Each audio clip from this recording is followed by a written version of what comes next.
Доброго дня, шановні колеги. Good afternoon, dear colleagues. Ми раді вітати всіх учасників семінару «Сталий розвиток гірничої науки та промисловості», який проходить в рамках 3-ї міжнародної конференції зі сталого майбутнього, екологічні, технологічні, соціальні та економічні питання. Ми планували провести цей семінар очно на базі Криворізького національного університету, тобто на базі науково-дослідного гірничо-рудного інституту, але в зв'язку з певними діями нашого північного сусіду ми вимушені працювати в очно-заочній формі.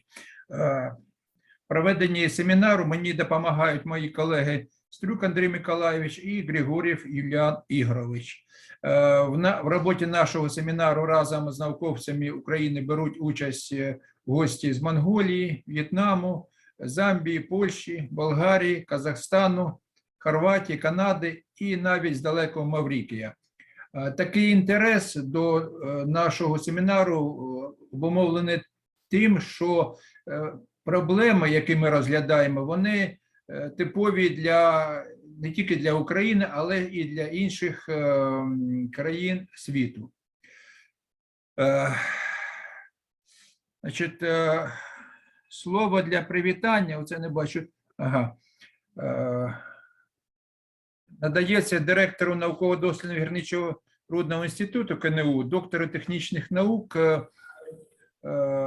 професору Shchokin Вадиму Петровичу, до речі, який є лауреатом премії президента України для молодих вчених 2005 року. Так, дивлюсь. Вадим Петрович. Да, я на зв'язку, шановні колеги. Доброго дня. Чуть мене? Так, вас чуть. Слухаємо. Шановні колеги, по-перше, дуже хотілося б вітати вас у славному закладі науково-дослідний гірничо-рудний інститут. Ми сьогодні зібралися всім колективом на перший день цієї конференції. Хотіли бачити вас дійсно очно у нас, показати нашу базу, показати наш музей. Дійсно, науково-дослідний гірничо-рудний інститут має славну історію. Разом з тим, відповідно до рішення військової адміністрації щодо проведення масових заходів, наш інститут не зміг забезпечити повну безпеку учасників цієї конференції, тому було прийнято рішення зустрітись з вами в такому форматі очно-дистанційної форми.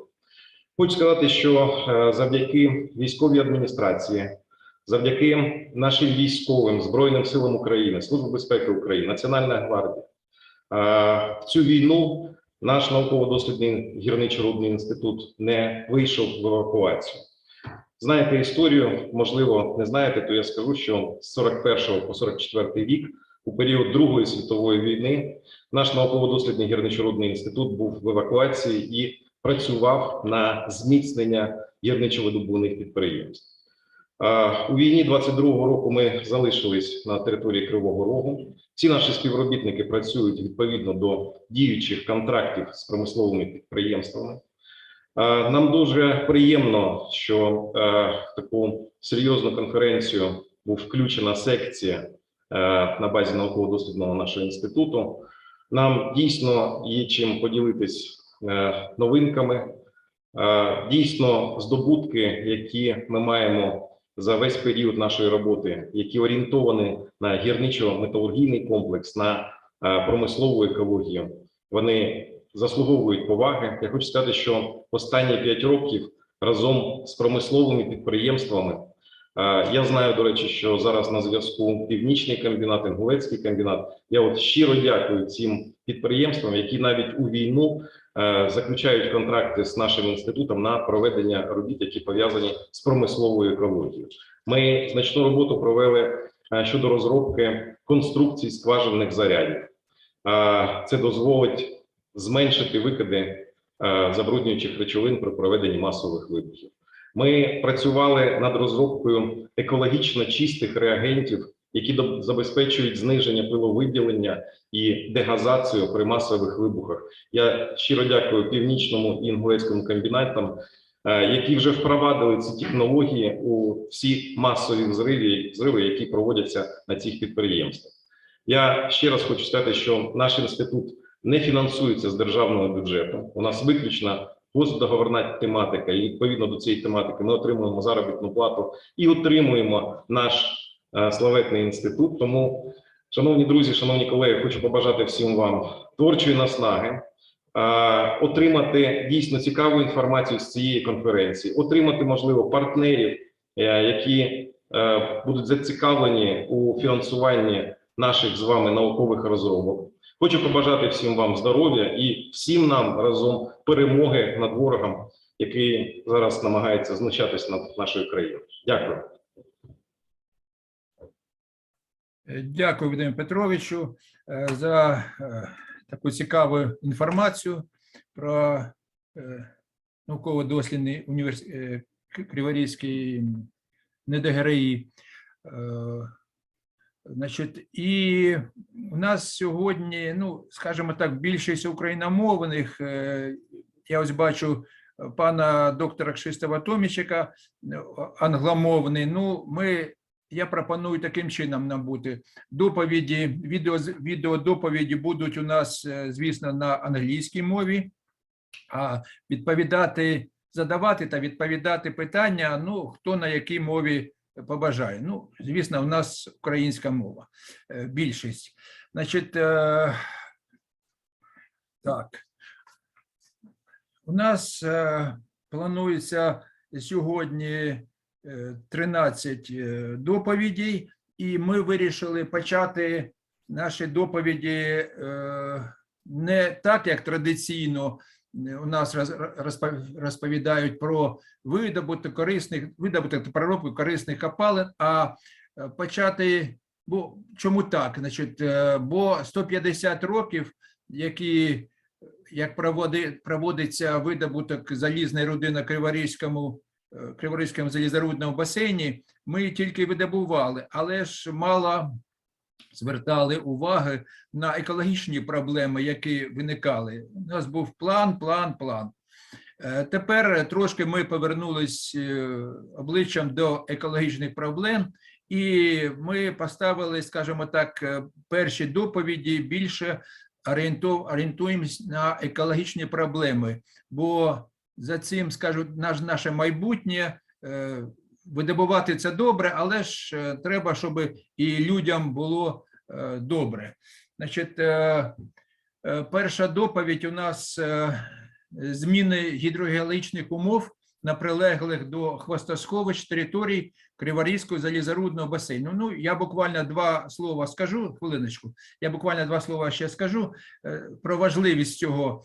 Значить, хвостосховища гірничо-збагачувальних комбінатів Кривбасу – це ділянки підземних вод, які впливають на наш гідробаланс. Тобто вони, як правило, шламосховища, вони екологічно не досить чисті, тому вони забруднюють наші ґрунтові води. І тому значить, послухаємо ми зараз відеопрезентацію, а потім пані Олена Hrytsai з науково-дослідного гірничо-рудного інституту нам люб'язно відповість на наші питання. Прошу презентацію.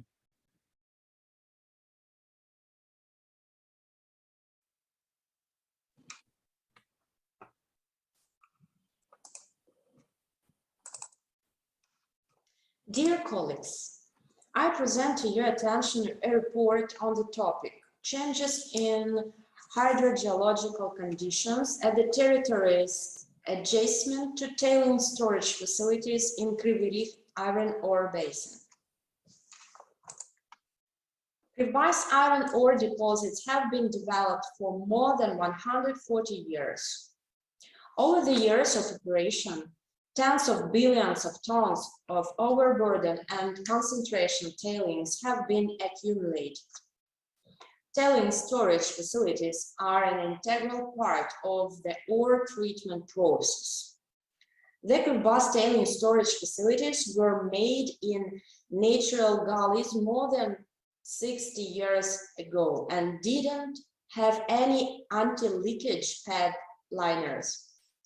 All of them use a washed-in array of filling. At present, 6 tailings storage facilities belonging to mining and beneficiation works are operated within the area of Kryvyi Rih. 5,700 hectares of the fertile land were alienated for them.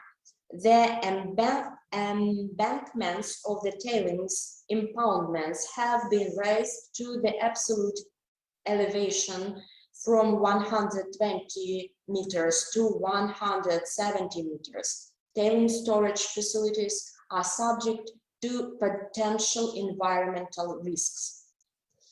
The tailings storage facilities of the Kryvyi mining and beneficiation works are new sources of groundwater supply. They were formed after the 1960s and have led to significant changes in the hydrodynamic and hydrogeological regimes of the aquifers. The main aquifers in the area adjacent to these hydraulic structures are confined to the quaternary and neogene sediments. After-bearing rocks include loams starting from light loess soil to medium silt loams, sands, and limestones of the Neogene age.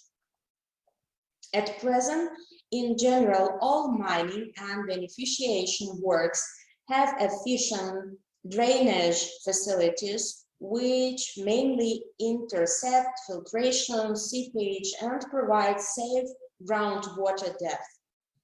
Some local flooding areas are concentrated on the industrial sites of rocks in surface depressions, areas of natural and man-made origin.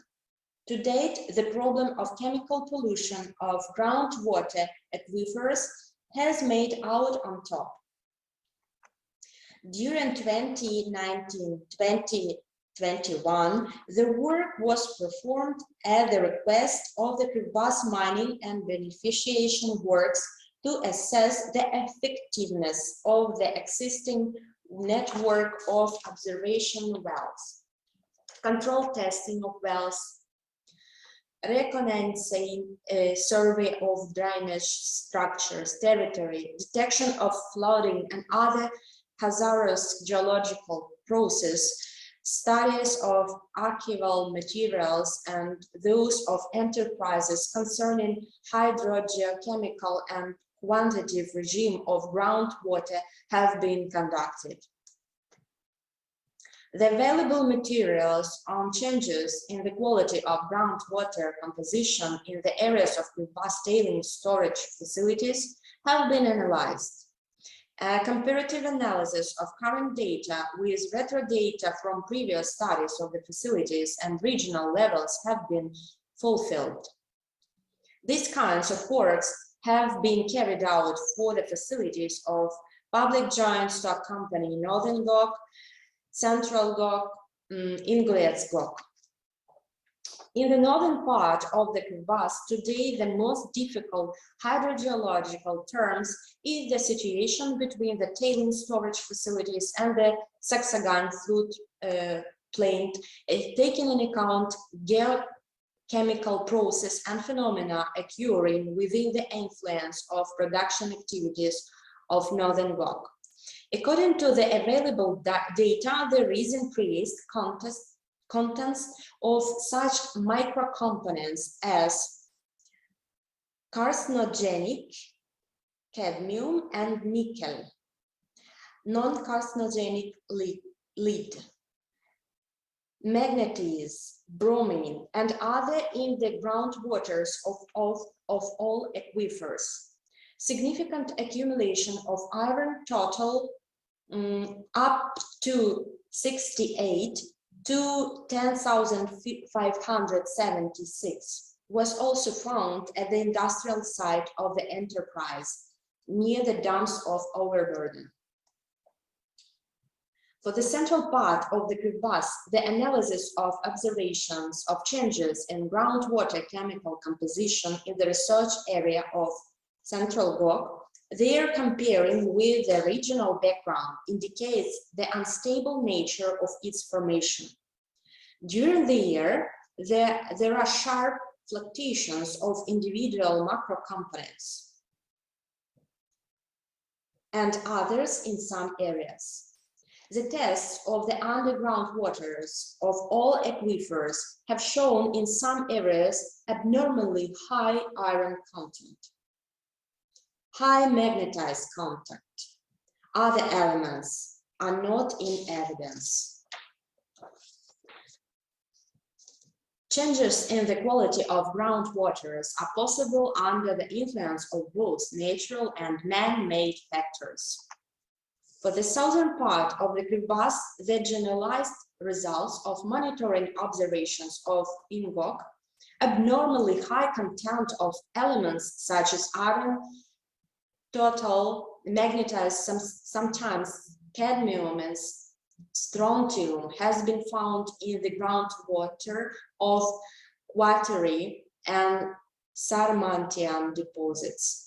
According to the laboratory study, the groundwaters of Kryvyi sediments have the current period abnormally high iron total content from 1.68 to 2,530.46, which exceed the maximum available concentration by 5.9 and 8,435 times. There is also an increased content of manganese, which is up to 267 to 1,050. According to the given data for the current period, there exists contamination of underground waters of the Quaternary and Neogene system with such elements as iron, total, manganese. In some places, it is with vanadium, cadmium. In conclusion, we can say today there is a threat of spreading of heavy metals inherent in ore treatment process around the area and to the depths. Accumulation of pollutions, growth of solid residue and main macro components have been detected in all aquifers. At the same time, iron and manganese are not contained in tailings impoundment waters, and other indicators largely meet the requirements for technical water. In general, contamination spreads over time and covers a large area around industrial facilities. Almost everywhere there is a significant temporal and spatial heterogeneity in the distribution of macro components of the salt composition of water, which is due to the dynamics of man-made contaminated water and surface runoff. Man-made geochemical phenomena and processes that are being detected today are subject to a detailed, comprehensive study.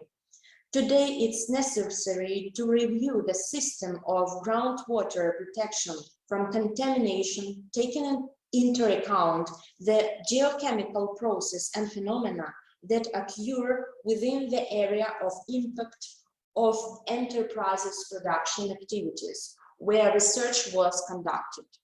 The latest methods and scientific developments are needed to localize and prevent the migration of heavy metals with subsequent pollution of the groundwater and surface waters.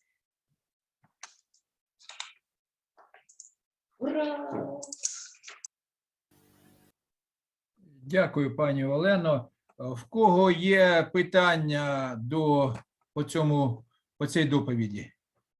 Прошу. Давай. Да. Питання перше до доповіді. Скажіть, будь ласка, ви самі проводили аналізи води? Чи використовували дані підприємства? Ми самі відбирали проби води по кожному підприємству для контролю та використовували всі дані, які надавалися нам підприємствам на той час, як проводилися ці дослідження, так і за минулі роки.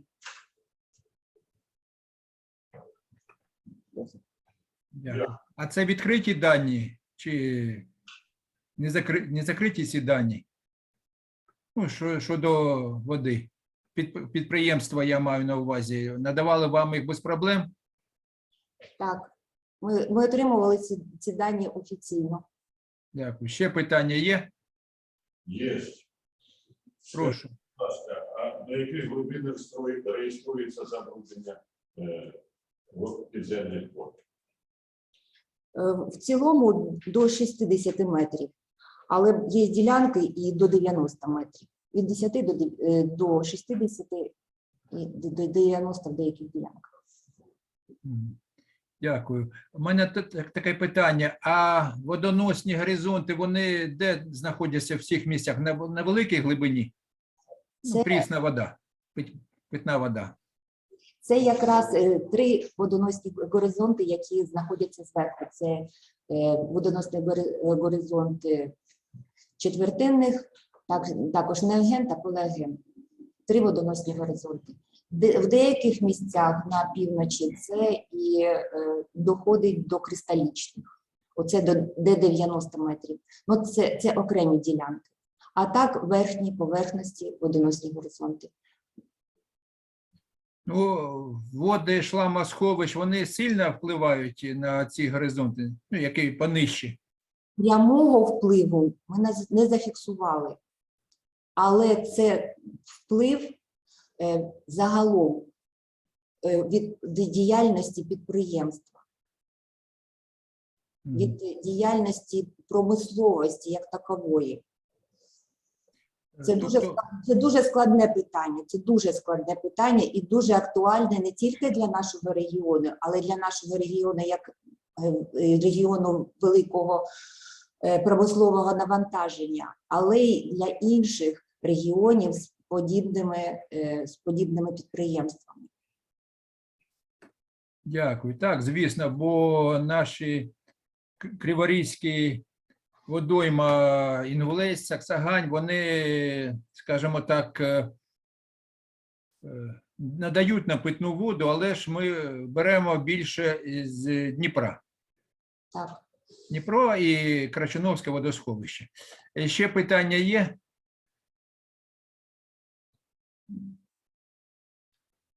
Нема питань. Дякую. Значить, наступна доповідь у нас також стосується екологічних питань. Це шляхи зменшення техногенних порушень ландшафту у гірничо-добувному виробництві. Це дуже також важливе для багатьох гірничих регіонів тема. Чому? Тому що там, де ведеться видобуток корисних копалин, шахт, відходи, а більше при розкритті кар'єрів з'являються великі відвали, які, ну, скажімо так, вони не красять нашу землю, але ж, що я так хочу сказати, багато років назад мені подзвонив знайомий і каже: о, у вас така гарна місцевість, у вас, як в Швейцарії, у вас є гори, у вас є водоймища, озера. Я кажу, та це так тільки зі спутника видно, а так у нас відвали і затоплені кар'єри. Ну, то таке, це вже маємо те, що маємо. Тому і приділяється багато уваги, як же що нам робити з цими відвалами, як їх, скажімо, приводити до ладу. Так, і прошу пана Валерія Антоніка до мікрофону. Презентацію, будь ласка.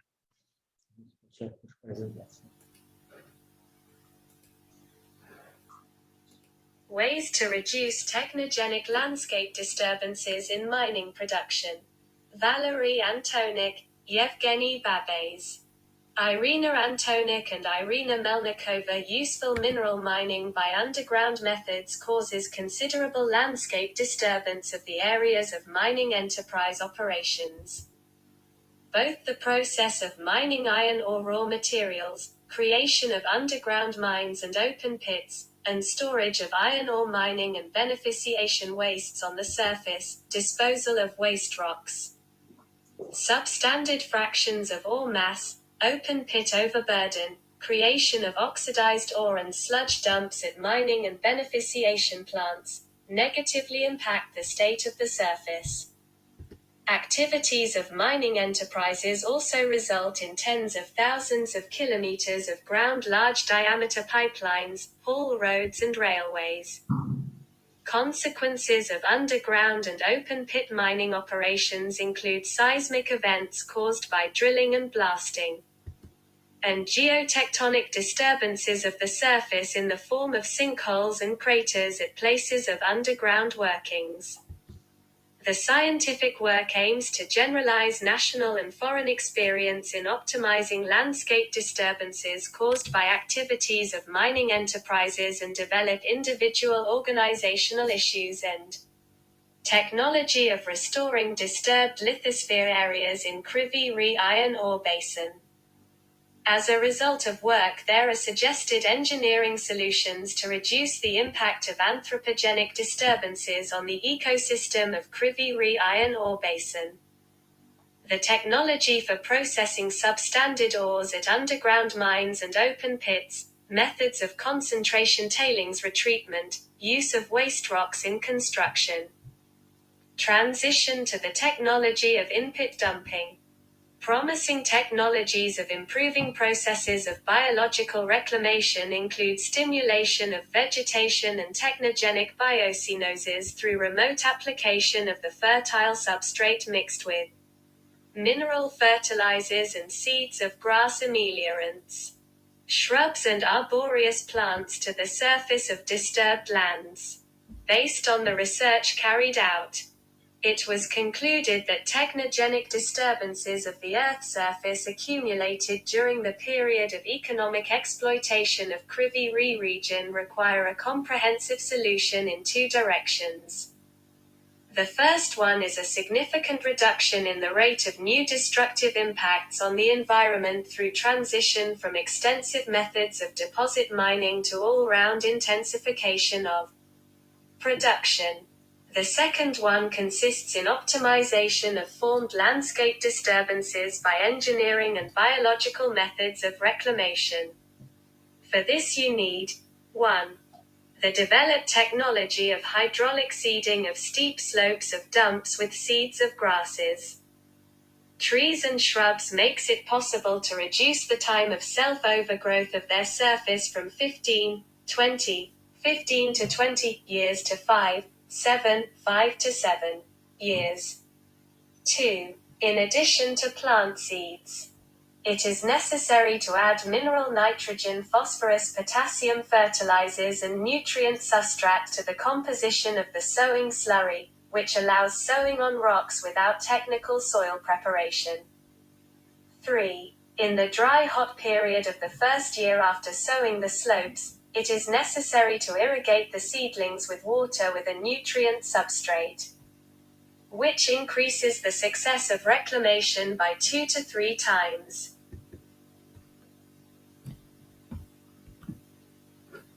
Дякуємо. Які є питання The report- з приводу цього докладу? Є питання? Є питання. Включено. Є питання? Можна питання?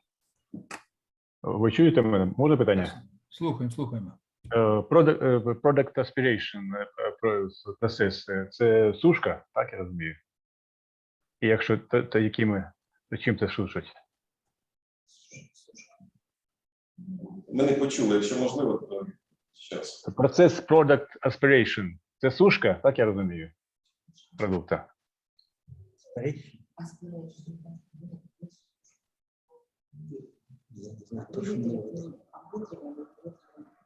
Питання не зрозуміло. на другому слайді десь була технологічна схема, і там вказано Product Aspiration, процес. Це сушка?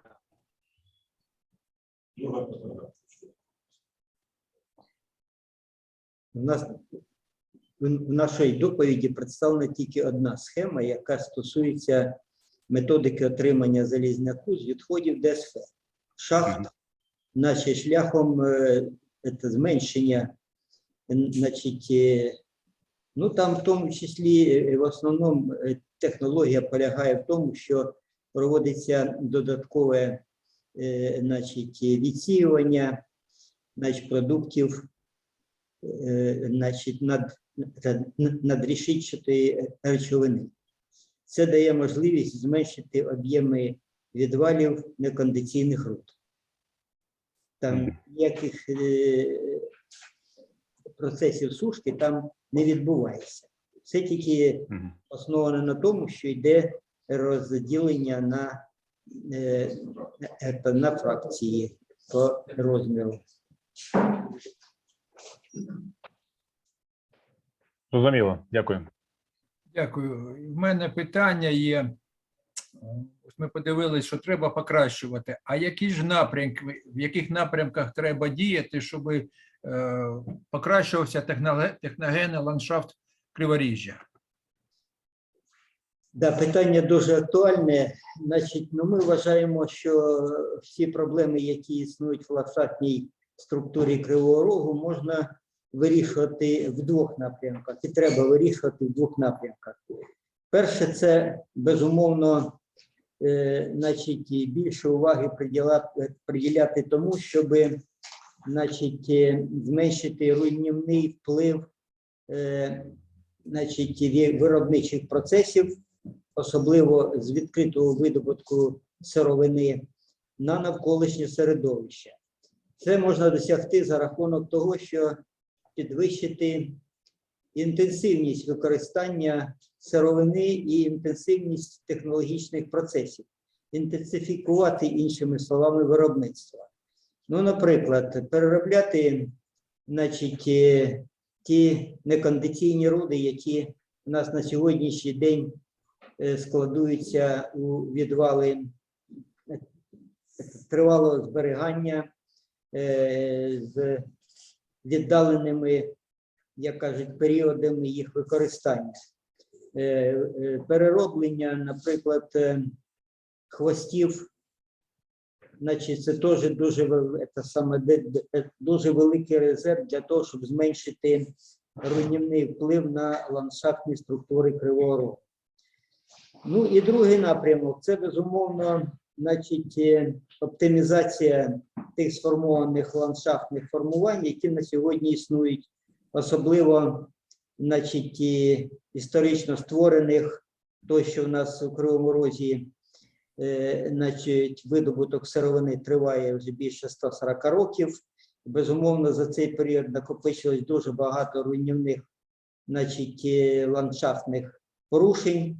Тому другий напрямок – це, безумовно, упорядкувати ці ландшафтні порушення шляхом їх, наприклад, рекультивації більш інтенсивних робіт, саме направлених на відновлення порушених земель. Ну, такі два основні напрямки ми пропонуємо. Дякую. А як, на ваш погляд, коли можуть початись переробка тих відвалів, де розміщені корисні копалини, але ж з невеликим вмістом заліза? На ваш погляд. На сьогоднішній день існують технології, які дають можливість переробляти хвости, які містять там до 30% залізна, значить, і технології існують, але вся проблема в тому, що сучасні власники підприємств прагнуть більше працювати за більш простими технологіями, значить, щоб не інвестувати в новітні технології, які вимагають, безумовно, більше вкладень і, значить, дають можливість тоді, значить, переробляти ці ресурси. Значить, в ландшафтній структурі Кривого Рогу ще існують, ми знаємо, значить, значні накопичення більше з 820 мільйонів кубічних метрів на сьогоднішній день.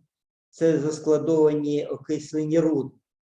Теж існують технології, вони безумовно потребують додаткових інвестицій по переробці цього ресурсу. Але на сьогоднішній день в основному ці, значить, окислені кварцити знаходяться в складах тимчасового зберігання, значить, і безумовно приносять дуже некрасиву ситуацію для ландшафтної структури Кривого Рогу. Значить, як відомо, у нас в Україні будувався завод по переробленню окислених кварцитів, це в Долинській, але з початком перебудови в Україні, які тривають останні 30 років, цей завод так і не запрацював, хоча він був вже на стадії запуску, там 95% все було готово для початку роботи. Цей завод не запрацював, тому на сьогоднішній день, особливо підприємство Південної групи, значить, це, значить, Південний гірничо-збагачувальний комбінат, підприємство Арселора, в основному складують окислені руди у відвали, і переробка їх майже не проводиться. І ще існують у нас і відвали некондиційних руд на шахтах. Це теж дуже складне питання. Вони також є, значить, об'єктами тимчасового зберігання, складами, значить, тієї сировини, яка, в принципі, може бути використовуватись. Ось ми там в своїй доповіді пропонували один із методів, як підвищити переробку некондиційних цих руд, збільшити їх використання і збагачення вже на стадії шахти, щоб зменшити ці відвали. Ось такі основні напрямки. Дякую. Ще питання є? Так, є питання, а скільки ж, яку загальну площу займають відвали та сховища Кривбасу? Скільки ж їх всього там у нас? На сьогоднішній день, значить, ми знаємо, що загальна площа Кривого Рогу десь становить 43, більше 43, чуть більше 43 тисяч гектарів. Це я для порівняння. Так ось, якщо взяти від цієї частини, то на хвостосховища і відвали на сьогоднішній день припадає десь близько 12 тисяч гектарів. Тобто це, можна сказати, десь третя частина всієї території. З них десь близько 5 тисяч гектарів займають, значить, у нас відвали, і 7 тисяч гектарів займають хвостосховища. Крім цього, треба ще сказати, що ми в цій доповіді і презентації про це говорили, що, значить, близько 5 тисяч гектарів це земельних відводів шахт, які знаходяться в стадії, значить, вироутворення, значить, і зрушень і так далі. Це теж 5 тисяч гектарів, це, ви бачите, не маленька частина. А якщо взяти в цілому по Криворізькому регіону, то близько 34 тисяч гектарів міських і приміських територій на сьогоднішній день потребують відновлення або вважаються техногенно порушеннями. Це, безумовно, ви бачите, немаленькі цифри. Ось така ситуація. Дякую. Тобто тема досить актуальна і треба займатися подальшими розробками. Це навіть не те слово. Обов'язково треба займатися. І тут треба, треба пам'ятати про те, що підприємства та відкритого видобутку, вони в основному дуже, значить, негативно впливають на стан ландшафтної структури. Але Ми з другого боку знаємо, що відкритий видобуток сировини, він вимагає, безумовно, створювати кар'єри і складувати відходи видобутку і переробки сировини, значить, залізорудної сировини. Але треба ще і відмітити, що немалий вплив на ті фактичні, значить, картинки, які ми маємо на територіях, наприклад, гірських відводів, кар'єрів, впливає і людський фактор. Це треба також пам'ятати. Ну, що тут мається на увазі? Відношення самих власників і виробників до ландшафтної структури тієї території, на якій працює те чи інше підприємство. Значить, я думаю, що тут немале значення має те, що, на жаль, із всіх власників ніхто не збирається надалі жити в Кривому Розі. І їх основна задача – це, значить, отримати відповідні, значить, доходи від цього виробництва.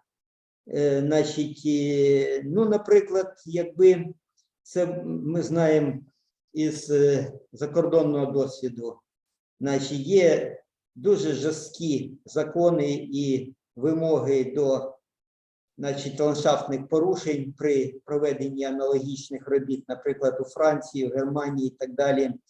Ну, там би не допустили таких ситуацій, яка мають місце на території наших гірничо-збагачувальних комбінатів, які нагадують більше марсіанські картинки, а не ту територію, яка, ну, значить, придатна для того, щоб там можна було, значить, надіятися, що колись вона відновиться і буде, значить, придатна для якихось корисних цілей. Ну, ось така ситуація. Я думаю, що нам, безумовно, в Україні треба підвищувати, значить, вимоги законодавства, більше, значить, податки, значить, якісь вводити додаткові для того, щоб стимулювати виробників, впроваджувати технології, новітні технології по переробці тих відходів, які вони накопичують. Значить, безумовно, впроваджувати якісь заходи по стимулюванню інвестиційної діяльності, в інтенсифікацію виробництва. Ну, я думаю, в таких напрямках треба працювати. Дякуємо. Ще питання будуть? Ще раз дякуємо. Значить, ну, це тема досить актуальна, і тому наші дві наступні доповіді також будуть стосуватися озелененню та рекультивації наших відвалів і шламосховищ. Наступна доповідь у нас така трошки нетрадиційна, і для технарів, гірників може навіть така незрозуміла, але ж вона досить актуальна, бо вона розглядає вирішення екологічних проблем по Кривому Розі. Наступна, значить, це називається насіння на парашуті, технологія озеленення. Ми розуміємо, що у нас досить критичними місцями з точки зору екології є шламосховища, в яких концентрується продукція гірничо-збагачувальних комбінатів. Значить, це досить велике пиловиділення від них, бо воно або треба постійно зрошення, або ж буде велике пиловиділення, і що негативно впливає на розміщені поруч жилі місця, поселення, селища. Значить, і ще, як це можна вирішити, цю проблему? Тобто борти цих шламосховищ, вони найбільш підтверджені проблемам пилоутворення. Тобто треба щось з ними робити. І наша наступна доповідь, як я казав, насіння на парашуті, технологія озеленення, тому буде досить актуальна. Прошу презентацію. It's on a parachute. The technology of greening is presented by Anastasia's Deshits and Valery's Deshits. To strengthen the sites of tailing dams and stockpiles, it grows in forests from trees, shrubs, and plant grass. Forests regulate and retard surface runoff and prevent the washing away of soil growing on the slopes. It prevents the formation of landslides. Not least is the protection of cities from dust. Not only tailings are gathering dust, but also dams and access roads. All this requires a universal landscaping technology. Due to the difficult topography of the terrain in Kryvyi Rih iron ore basin, the process of greening is especially laborious. It is extremely difficult to tie together an aggressive and hard environment with standard green sprouts. In addition, an average of 55 mm of precipitation per month falls in the Kryvyi Rih region, which is clearly not enough for the successful germination and further stable development of the plant sprout. Therefore, the goal of our research is to develop a technology for sowing plants with seeds over large areas, using a natural assistant, the wind, and modern technology, drones. This slide shows the technology of planting capsules with plants. As you can see, the capsules fall on the loosened soil. Watering is carried out after planting the seeds. That is, the exact coordinates of the capsules are required, the processing of a large array of data, and so on. It is difficult to apply this technology to rocks and slopes, although it is progressive in itself. The unique advantages boost the growth rates of developing seedlings by delivering necessary elements directly to the root systems of the germinated seeds. The data collected is used to drive accurate flight plans that not only fly the drones, but also trigger the carbon seed pod and carbon pellet delivery systems at predefined GPS coordinates. Thus, drone landscaping technologies are evolving. The object of our research is the development of a technology for sowing a mining surface with a plant seeds using wind and drones. The work is theoretical and applied. Methodologically, the research based on the well-known laws of mechanics, aerodynamics, and conservation of energy. In order to sow large areas with grain and grass crops, it proposed to scatter seeds gains from a height onto hard-to-reach slopes, attached to a parachute system of a special design. Thousands of swarms of miniature capsules with seeds lifted by the drone and released by it at a given height will be scattered by the wind over large cultivated areas. Also, miniature wireless electronic sensor devices can be let out together with swarm of seeds on the same parachute systems, which will create a system for monitoring the environment and tracking the growth of trees and shrubs. The shape of the flying platform was determined by us based on the analysis of the results of works devoted to the creation of large swarms of miniature wireless electronic devices for environmental monitoring, population monitoring, registration of the presence of diseases in the crowd, and other applications required coverage of large areas. In addition, the results of works studying the scattering of seeds by wind, as well as modern methods of mechanical assembly of three-dimensional structures, were studied. The capsule in the center of the platform is filled with grain, fertilizer, humus, and a compartment with water, gel. The parachute system is a three-dimensional paper platform that provides the capsule attached to it with a smooth, slow fall due to wings optimized for this purpose. It is the long fall time of the platform that provides a large spread of seeds released by the drone in one place and picked up by the wind. The dimensions of the parachute system correlate with the size and weight of the transported seeds. The average annual wind speed at a height of 10 meters in Kryvyi Rih basin is 4.2 meters per second. As you know, wind speed increases with the height according to a power law. The exponent k is determined by the structure of the underlying surface. For cities with tall buildings, K is almost equal to 0.4. Therefore, in our calculation, K equals 0.4. And the dependence of the velocity of the wind was taken equal to Formula 1.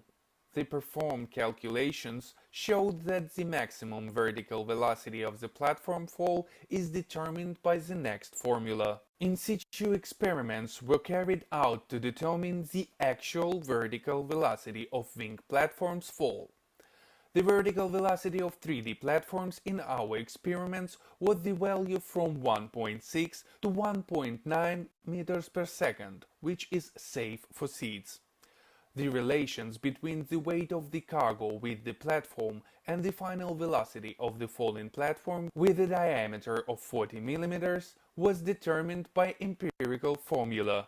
The maximum radius of the covered area depending on the height of the seed discharge is determined by the formula.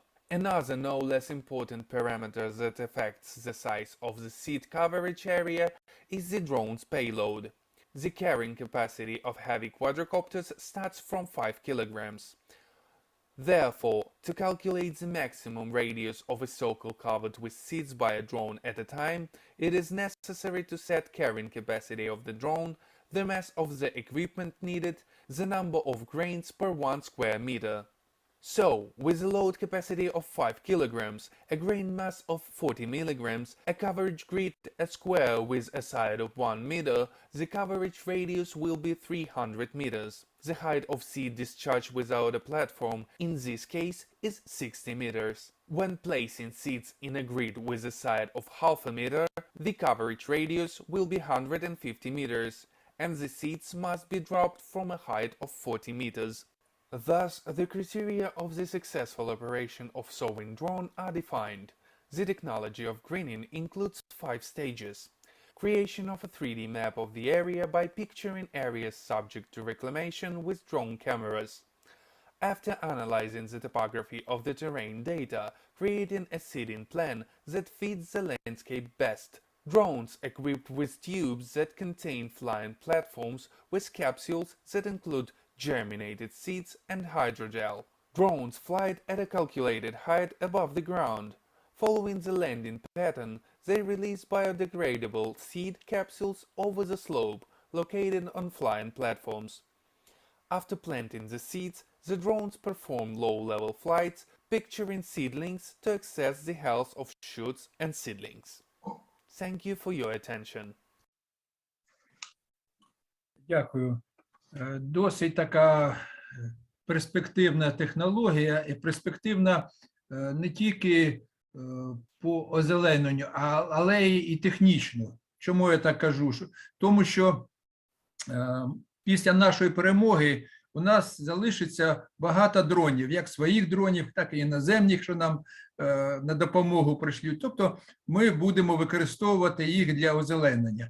Та ще й навчити байрактари, щоб вони засівали плавосховища. Тоді буде вже все добре. Які питання є до пані Анастасії Здешес? Є питання. А чим було обумовлено саме такий вибір конфігурації моделі? І які взагалі існують аналоги цього? Так, дякую за запитання. Ну, було випробовано понад 5 моделей платформ таких літаючих. Ті моделі, що представлені у тезах, демонструють найкращі летаючі та обертальні властивості та великий час падіння, що дозволяє за допомогою вітру розповсюджувати на великі території зерна. А також ці платформи найбільш оптимізовані для наших цілей, тобто для складних, важкодоступних територій. Аналоги з подібним підходом розглядались для інших цілей, наприклад, з нашого літературного обзору, так, для моніторингу навколишнього середовища такі платформи використовувались, реєстрації наявності захворювань у натовпі, моніторингу населення та інших застосувань, що вимагають охоплення великих територій. Для наших же цілей існують аналоги для засіяння великих територій, наприклад, в Австралії у зв'язку з великою кількістю пожарів Там ця технологія вже давно використовується. Відмінність в тому, що в цих аналогах капсули випускаються поштучно за допомогою комп'ютерних технологій. Вони один від одного вгвинчуються в землю, тобто треба створювати для них спеціальні умови, рівню поверхня, щоб була. А у нас без використання комп'ютерних технологій для різних склонів, для різних кутів і випускається зараз. Також відмінність у вартості. Дякую. Ще питання є? Є питання. Скажіть, будь ласка, от використовуючи цю платформу, яку площу можна засіяти за один раз? Або, можливо, яку кількість насіння? І таке питання, чи проводились випробування цієї всієї конструкції? Дякую. Так, дякую за питання. Ну, дивіться, натурні досліди проводились, але без дронів поки що, тому що зараз це потрібно дозвіл на це мати, так? Відпрацьована перша частина в нашому досліді, це механізм дронів, ще треба відпрацьовувати. Тут ідея сама застосування дронів для озеленення, так?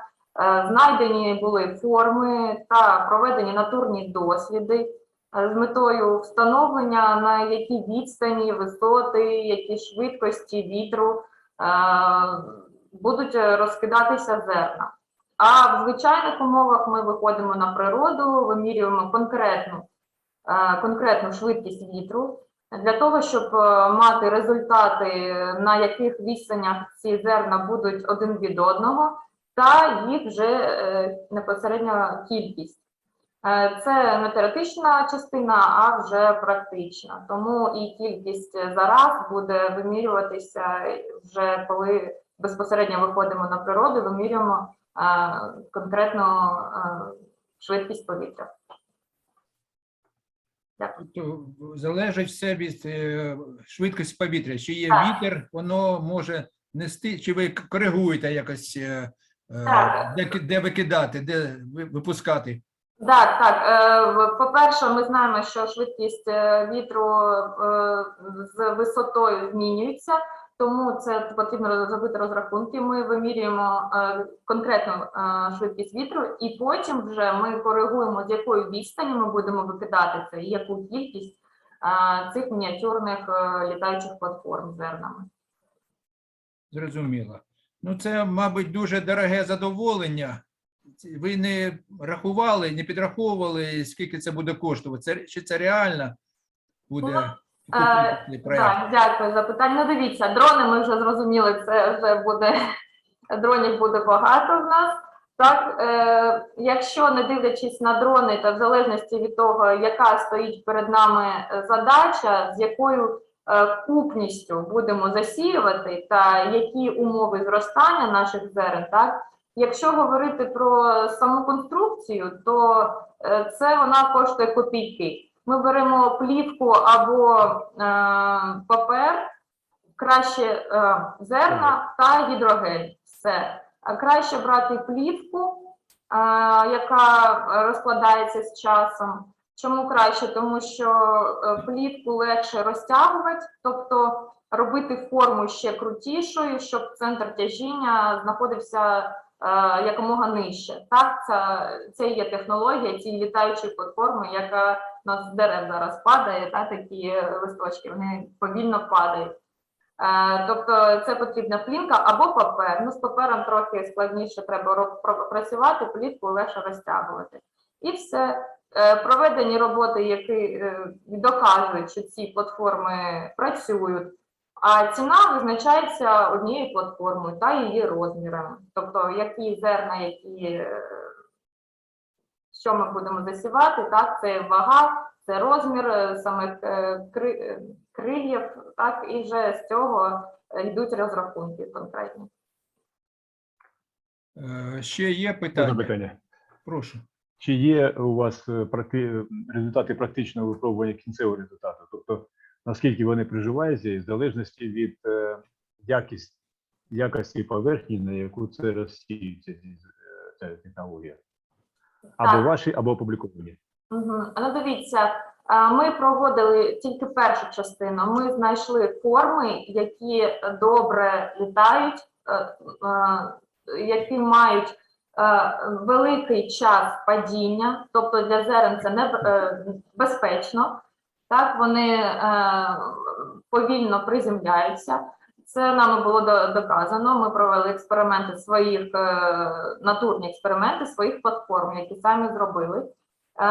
Ми розрахували час, розрахували швидкість, розрахували вагу, яка потрібна для того чи іншого радіусу засіяння. Але саму ще ось всю цю конструкцію з гідрогелем безпосередньо та зерном, як воно розкладається, чи зростає, чи ні, ми ще тільки почали, скажімо так. Це ще це нас попереду. Аналоги, ось на другому там, чи третьому слайді було показано, як засіють в Австралії ці землі. Це з дрона поштучно випускають капсули, які повинні не безпосередньо вгвинчуватись, тобто поверхня повинна бути, потрібна почва, потрібна бути рівна поверхня, щоб воно все там прижилося і почало зростати. У нас такого нам це не потрібно. У нас повільно падає платформа, і вона собі чіпляється і там же залишається, з неї нічого не буде. Тому що навіть на похилій поверхні, да? Так, навіть на похилій поверхні. Дякую, пані Анастасія. Саме головне це доля. Саме головне це доля зерен, які проростають і які потім закріплюються. Ну так. Кінцевий результат. Я вам дякую, бажаю вам успіху. Дякую. Всі бажаємо успіхів, щоб вони всходи були дуже гарні, бо це наша екологія. Дякую. Ще питання є? Дякую. Якщо можна, в мене дуже такий коротенький такий вопрос, вже тримався, половину вже запитали. Якщо можна, дуже коротенько. Прошу. Пані Анастасія, дуже цікава тема, взагалі дуже цікава презентація, супер. В мене маленьке таке запитання. Дивіться, в нас вітер не є стабільним вітровим потоком, у вас там якийсь експеримент був десь у лабораторії чи де. Як ви вирішували проблему стабілізації вашої платформи? Чи впливає на це матеріал, чи може треба з інших матеріалів? Тому що така форма, як ви показали, вона, мені здається, на великі висоти не зможе стабільно опускати, з великих висот опускати зерна. Дякую. Дякую за запитання. Насправді ми робили експеримент з великого поверху дома, спускали цю платформу. На відео фіксували словмо, як летить платформа, її відстань і її швидкість потім врахували зі словмо, ці точки, ці відстані і тому інше. І там на графіку ми показували, що вона якраз таки, ця платформа стабілізується, якщо ми спускаємо з великої висоти, вона спочатку повільніше уповільнюється, так скажемо, так, а вже ближче до землі вона все стабільніше і стабільніше. Тому навпаки, висоти ми розраховували згідно саме цих змінних швидкостей вітру, тому що ми знаємо, що вона змінюється, це не постійно, з висотою це так, це так, там формула є, ми все враховуємо і враховуємо безпосередньо на якій висоті, з якої висоти ми повинні скидати, так, ці зерна чи ці платформи, і ми розуміємо, що на цій висоті швидкість вітру буде іншою, і це ми в розрахунки все вносимо. Дякую, дякую. Дякую. Ще питання є? Ще раз дякую, пане Анастасія. Переходимо до наступного докладу. Це він називається «Нова технологія рекультивації схилів, відвалів, шахт і кар'єрів». Тобто ми повертаємось до тих екологічних питань, до тих проблем, коли в нас відвали після розкриття кар'єрів і також відвали із пустої породи або ж низько кондиційної руди. Тобто ці питання будуть розглядатися в наступній доповіді. Значить, ми знаємо, що якщо ми будемо засівати травою або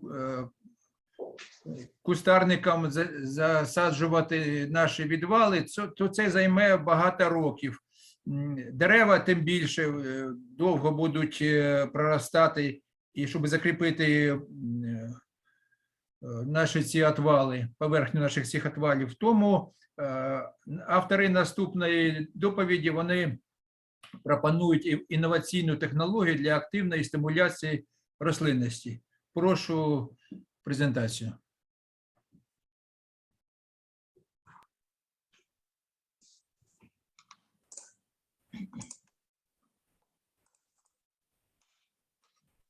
New technology of reclamation of slopes of waste and excavated rocks of mines and quarries.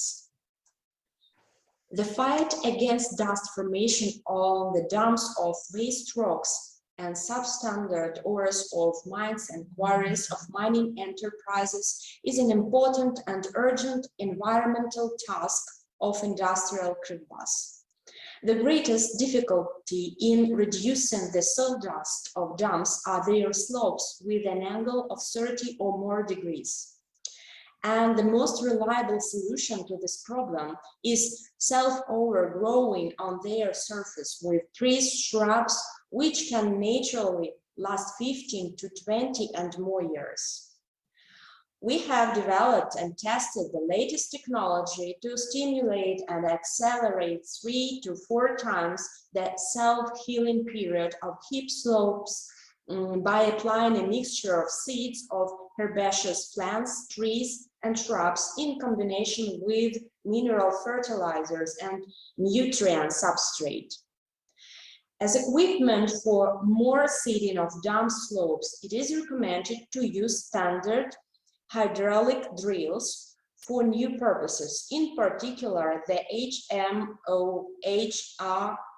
HMOHRARV turbo turf, which is able to create a hydrocurrent at a distance of 30 to 50 meters.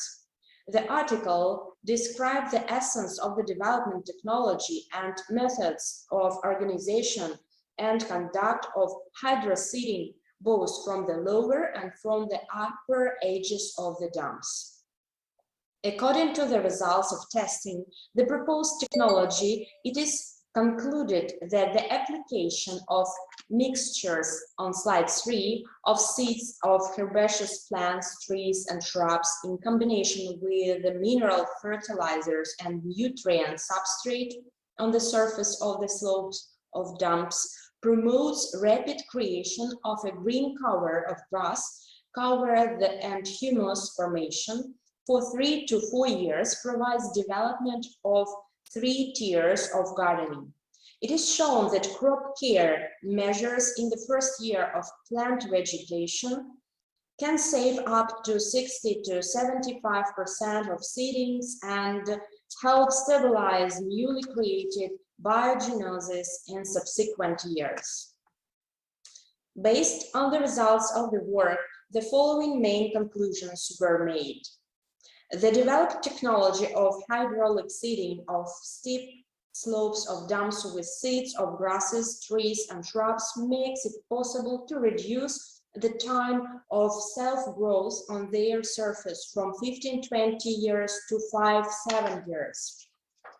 In addition to plant seeds, it's necessary to add mineral, nitrogen, phosphorus, potassium, fertilizers, and nutrients straight to the composition of the sowing slurry, which allows sowing on rocks without technical soil preparation. In the dry, hot period of the first year after sowing the slopes, it's necessary to irrigate the seedings with water with nutrient substrate, which increases the success of the reclamation by 2 to 3 times. Дякуємо. Які питання є до авторів цієї розробки, пана Валерія Антоніка. У мене буде питання. Я б хотів би знати, яке устаткування входить до комплексу обладнання для проведення гідропосіву на укосах обвалів? Дякую за запитання. Значить, для здійснення гідропосіву на укосах відвалів достатньо мати типову гідросіялку, які зараз є на ринку, і забезпечують подачу гідросуміші на відстань до 30 метрів, значить, без, будемо казати, і стаціонарного, значить, розпилювача, або до 60 метрів з використанням додаткового шлангу. І достатньо ще, значить, транспортувального якогось пристрою, в якості якого рекомендується використовувати автоцистерну з запасом води, ну, десь приблизно хоча б 6 метрів кубічних, на підставі якої далі готується гідросуміш. Оці дві основні одиниці потрібні для того, щоб здійснювати гідропосів техніки. Дякую. Дякую. Ще питання. Запитання. А який склад гідросуміші для гідропосіву у укосах підвалів? Значить, для того, щоб здійснювати гідропосів на укосах відвалів, ми знаємо, що це найбільш складна частина, значить, відвалів або складів, значить, некондиційних руд, це укоси. На укосах дуже важко проводити, ми знаємо, землювання, тому що це укоси мають певний кут нахилу, особливо, значить, укоси, які мають більше 20 градусів нахил, фактично на них там ніяка нанесена земля не утримується, під дією опадів вона змивається і так далі, і так далі. Тому ці всі роботи дуже неефективні. Ми пропонуємо, значить, проводити гідрозасівання і вводити до складу гідросуміші не тільки насіння. Ну, за нашою технологією ми рекомендуємо 3 типи насіння вводити. Це трав'янисті рослини, значить, кустарники, насіння кустарників і насіння дерев. Крім цього, до складу гідросуміші, значить, та гідроустановка, яку ми пропонуємо, це турботурф, значить, вона допускає вводити, по-перше, добрива азотно-фосфорні, калійні, то, що ми знаємо, що гірські породи, з яких формуються відвали, вони фактично не мають ніякої поживної речовини в своїй складі. Тому добрива, перш за все. Ну і саме головне, що до складу гідросуміші вводиться мульча, в якості якої ми рекомендуємо осадочисних споруд, який є тимчасовим, значить, живильним субстратом, на базі якого перший період розвивається насіння і дає перші всходи. Ну, далі, значить, за рахунок уже природного процесу, значить, відмирання, наприклад, трав'янистих рослин, буде утворювати гумусовий шар. Ну, на першому етапі, я ще раз кажу, рекомендується вводити мульча в якості живільного субстрату. Таким чином, підводячи ітог, ми в складі гідросуміші що маємо? Воду, насіння, значить, рослин, мінеральні добрива і осадочисних споруд. Отакі 4 основні компоненти. Дякую. Ще питання є? Будь ласка, якщо можна, не запитання, а більш додати коментар, це Інгулецький ГОК, Бохонський Євген, еколог. Стосовно зазначеної технології, можу додати те, що підприємство Інгулецький гірничо-збагачувальний комбінат вже другий рік поспіль таку технологію проводить, і доволі таки можу сказати, що це ефективний метод. На початку ми використовували свої гідромонітори, додавали туди, як і казав доповідач, воду або активний мул нашого сміжного підприємства. Додавали ми туди насіння рапсу, насіння люцерни, донник, вівсяниця лугова. Можу сказати, що технологія досить ефективна і суміш ця наноситься доволі таки товстим шаром і є проростання. На жаль, за перший рік ви не отримаєте, і ми не отримали чистого зеленого ковру, але якщо цю технологію продовжувати декілька років поспіль, то можна отримати доволі таки гарний результат. Наразі вже на підприємстві у нас на відвалі оброблено більше як 15 гектарів, на хвостосховищі теж приблизно 15-20 гектарів. Є і проростання цих всіх насінь, тому ми цю технологію продовжуємо, і цієї весни ми також виконували ці роботи. Все в мене по доповіді. Дякую, пане Сергію. Ще є питання? Цікаве доповнення, я можу тільки що сказати. Значить, що безумовно для того, щоб забезпечити більш надійне проростання і приживлення насіння і перехід їх вже в вегетаційні форми рослин, треба забезпечувати догляд за тими посівами, які, значить, здійснюються. Тому в нашій технології ще й передбачено догляд. Це мається на увазі особливо в перший вегетаційний рік після засіювання, проводити тимчасові поливи, особливо в літній період, значить, досівання, безумовно, насіння і підживлення, якщо буде, значить, виглядати проростки не дуже здоровими і так далі, підживлення цієї території. Я хочу сказати, що за запропонованою нашою технологією процес, значить, гідрозасівання або догляду дуже простий і достатньо скорий. Ну, треба сказати, що, наприклад, десь близько 300-500 квадратних метрів ми можемо буквально за 5 хвилин обробити з метою або поливу, або додаткового насадження насіння. Ну, це як доповнення до того, що тільки що казав, значить, представник із Інгулецького округу. Дякую, пане Валерію. Ще є питання по доповіді?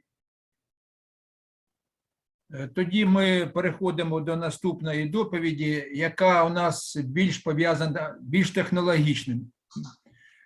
Чому більш технологічна? Ну, ви, як більше як гірники, знаєте, що в основному гірники, ви знаєте, що системи розробки або можуть бути з обваленням, камерно-стовпові або камерні просто, і системи з заповненням виробленого простору. І якраз ми в наступній доповіді будемо розглядати це питання камерами закладення виробленого простору. Чому іменно закладкою, скажімо так? Бо ми знаємо, що це здорожчає проєкт виїмки корисних копалин, але згідно технологій для різних місць, різних покладів ми можемо вибирати і вибираємо. От, наприклад, якраз в цій доповіді вона стосується, і там також є два співавтора з Запорізького залізорудного комбінату, дякуємо за це їм. Значить, Запорізький залізорудний комбінат, він знаходиться на березі Каховського водосховища. Тобто вода може викликати обвалення порід. Значить, тому працюють системи з закладкою. Значить, але ж тут виникає питання, коли ми виймаємо камеру з камери руду, це залізна руда у нас Запорізький комбінат, ми можемо викликати обвалення висячого боку. Для того, щоб зберегти висячий блок, бо це буде і обвалення поверхні, і це буде засмічення підвищуватися. Тому і є методи, поляризаційні оптичні методи, які досліджують міцність порід висячого блоку. Прошу презентацію.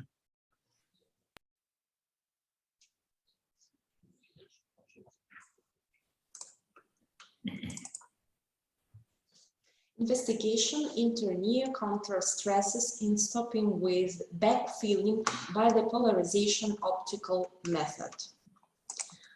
When performing stopping operations, there is a tendency of increasing the rocked out space in rooms, resulting in changes in the volumetric stress state of the rock massif adjacent to the stopping area.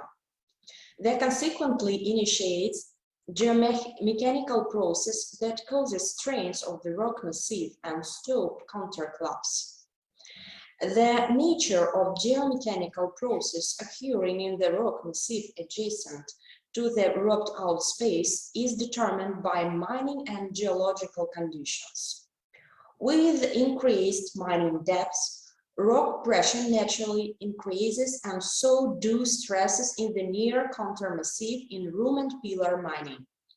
In conditions of mining deep levels of Pivdenno-Belozirsky deposit, poor stability and low strength of the hanging wall rocks are the main and determining factors causing disturbance of stopping area contours in mining operations.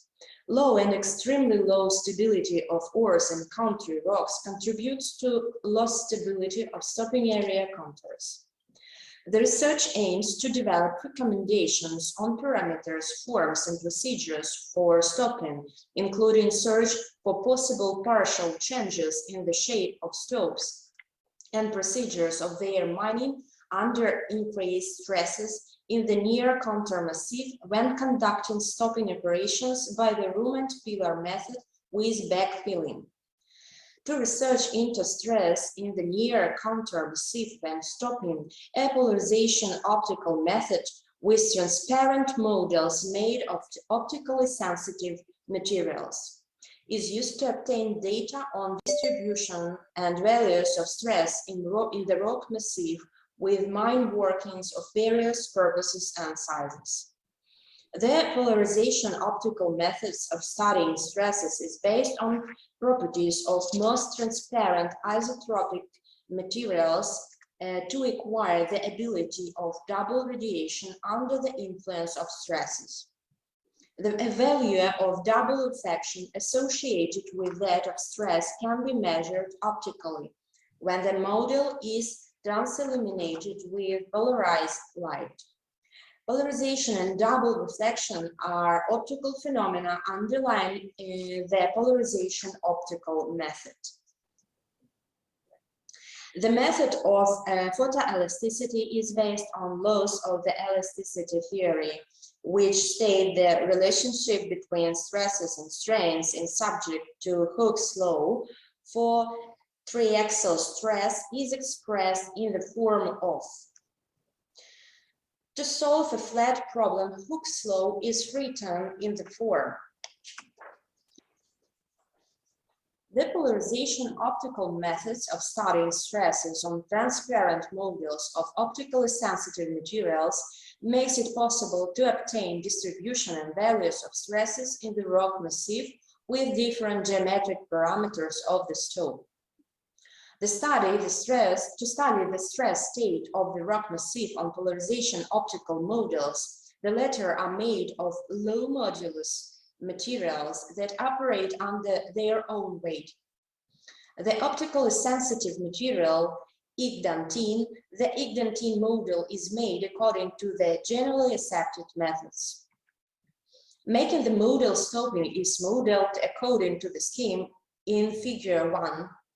For stopping continuous of partial undermining of the hanging wall rocks in the plane of contact with country rocks of hanging wall as shown in figure 2. For breaking stope reserves so that in the place of the roped out stopping area, exit is in contact with the hanging wall rocks. An arched form of the roped out area is formed. During the test, isoclinic images and isochromatic images are photographed at different angles of the polarizer. The performed researchers of the manufactured and tested models made of optically sensitive material during transillumination by polarized rays allow obtaining data on distribution and values of stresses in the rock massif adjacent to the mined out stop. The research is performed in accordance with generally accepted classical methods. The testing results of models are processed after testing each model.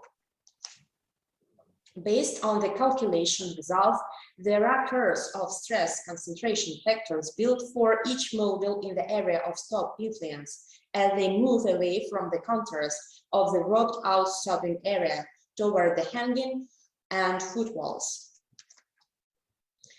The research indicates that stopping in the hanging wall of the deposit with partial undermining of the hanging wall rocks in the plane of contact with country rocks of the hanging wall stresses reach from 1.8. At the transition point of the inclined exposure of the hanging wall rocks into the virtual stop wall from the hanging wall side to 1.9 at the transition of the inclined plane of the exposed country rocks of the hanging wall in the stop crown. With an arched form of the roped out stopping area in contact with the hanging wall rocks in the middle of the arched crown, stresses reach 1.1, which is much less than partial undermining of the hanging wall rocks in the plane of contact with the country rocks of the hanging wall with stresses reaching from 1.8 to 1.9. Thus, the results of the research enable stating that with hanging wall rocks of medium and low stability, it's expedient to form an arched stop in contact with the exposure of hanging wall rock in order to prevent collapses of the hanging wall rocks into the roped out stopping area, which can cause greater of delusion. Дякуємо. Які питання є до пана Станіслава Куліша? Є питання, можна задати? Прошу. Станіслав Андрійович, скажіть, будь ласка, в чому сутність методу фотопружності і що саме цей метод дав вам у ваших дослідженнях? Ну, метод ми досліджували, будемо спочатку сказати, що ми досліджували напружений стан гірського масиву навколо очисної камери.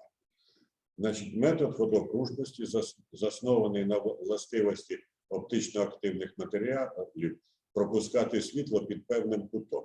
І при цьому здійснюється подвійне луче променезаломлення. Значить, при цьому напружений стан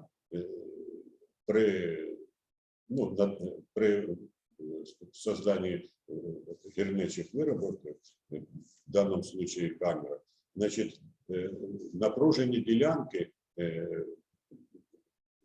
вони міняються, забарвлюються в різні кольори, в залежності від ступеню напруженості цих ділянок. Тому ми для визначення найбільш критичних, будемо говорити, найбільш великих зон напруження використовували цей метод напруження, метод фотопружності. Ще до цього скажіть, якщо ви проводили дослідження на плоских моделях, а не на об'ємних? Ну, так як я казав, що ми проводили напруження гірського масиву, а значить, для теорії пружності можна звести з об'ємного стану, переходити до плоских моделей. Це виключає зменшує, будемо говорити, великі труднощі у виготовленні моделі, і особливо при математичній обробці результатів випробувань. А при використанні плоскої моделі ми отримуємо достатню кількість і достатню якість напружень, які з'являються навкруг виробленого простору. Інформаційна якість достатня для вирішення. Втрачається, так? Да. Дякую. Дякую, пане Станіславу. Хто ще, у кого є ще питання? Прошу. Є запитання. Іване. Да. Пане Станіславе, ну, у мене два маленьких знову запитання. Перше, чому саме був обраний метод моделювання з на оптично чутливих матеріалах? Тому що, ну, якби є достатньо багато зараз більш сучасних методів, які дозволяють той самий розподіл напружень дивитись. В чому перевага саме цього методу? І вторе, в мене таке запитання технічне. А як було проведене розпізнавання кольорів назад в цифру?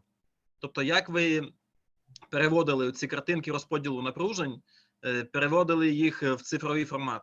Це на глаз, чи є якась методика? Дякую. Я вам на друге зразу відповім. При цьому проводиться тарування моделі при виконанні, і там вже ми визначаємо, які зони напруження, місця напружень, які забарвлюються, ну, які кольори. Там же вони йдуть жовтий, красний, зелений, а потім знову повторяється. Є перша ступінь, потім друга. Так що цим визначається тарування. Так, і перший я... Чому саме цей метод був обраний? В чому його переваги перед іншими? Ну, переваги його в тому, що ми отримуємо, так сказати, найбільші дійсні зони концентрування напружень, а ці розрахункові, що використовуються, ну, є вже зараз, вони потребують, як сказати, вихідних даних. А от ми якраз отримуємо при своїх дослідженнях, ми якраз розпочинаємо з вихідних даних, і тому найбільш конкретні величини напружень ми отримуємо. Тобто точність більш висока, так ви кажете? Ну, да, можна сказати так. Угу. Дякую. Дякую. Ще питання є? Тоді переходимо до наступної доповіді. Оцінка безпечної експлуатації підроблених об'єктів управління підземного видобутку руди, шахтоуправління, акціонерне товариство ArcelorMittal Kryvyi Rih.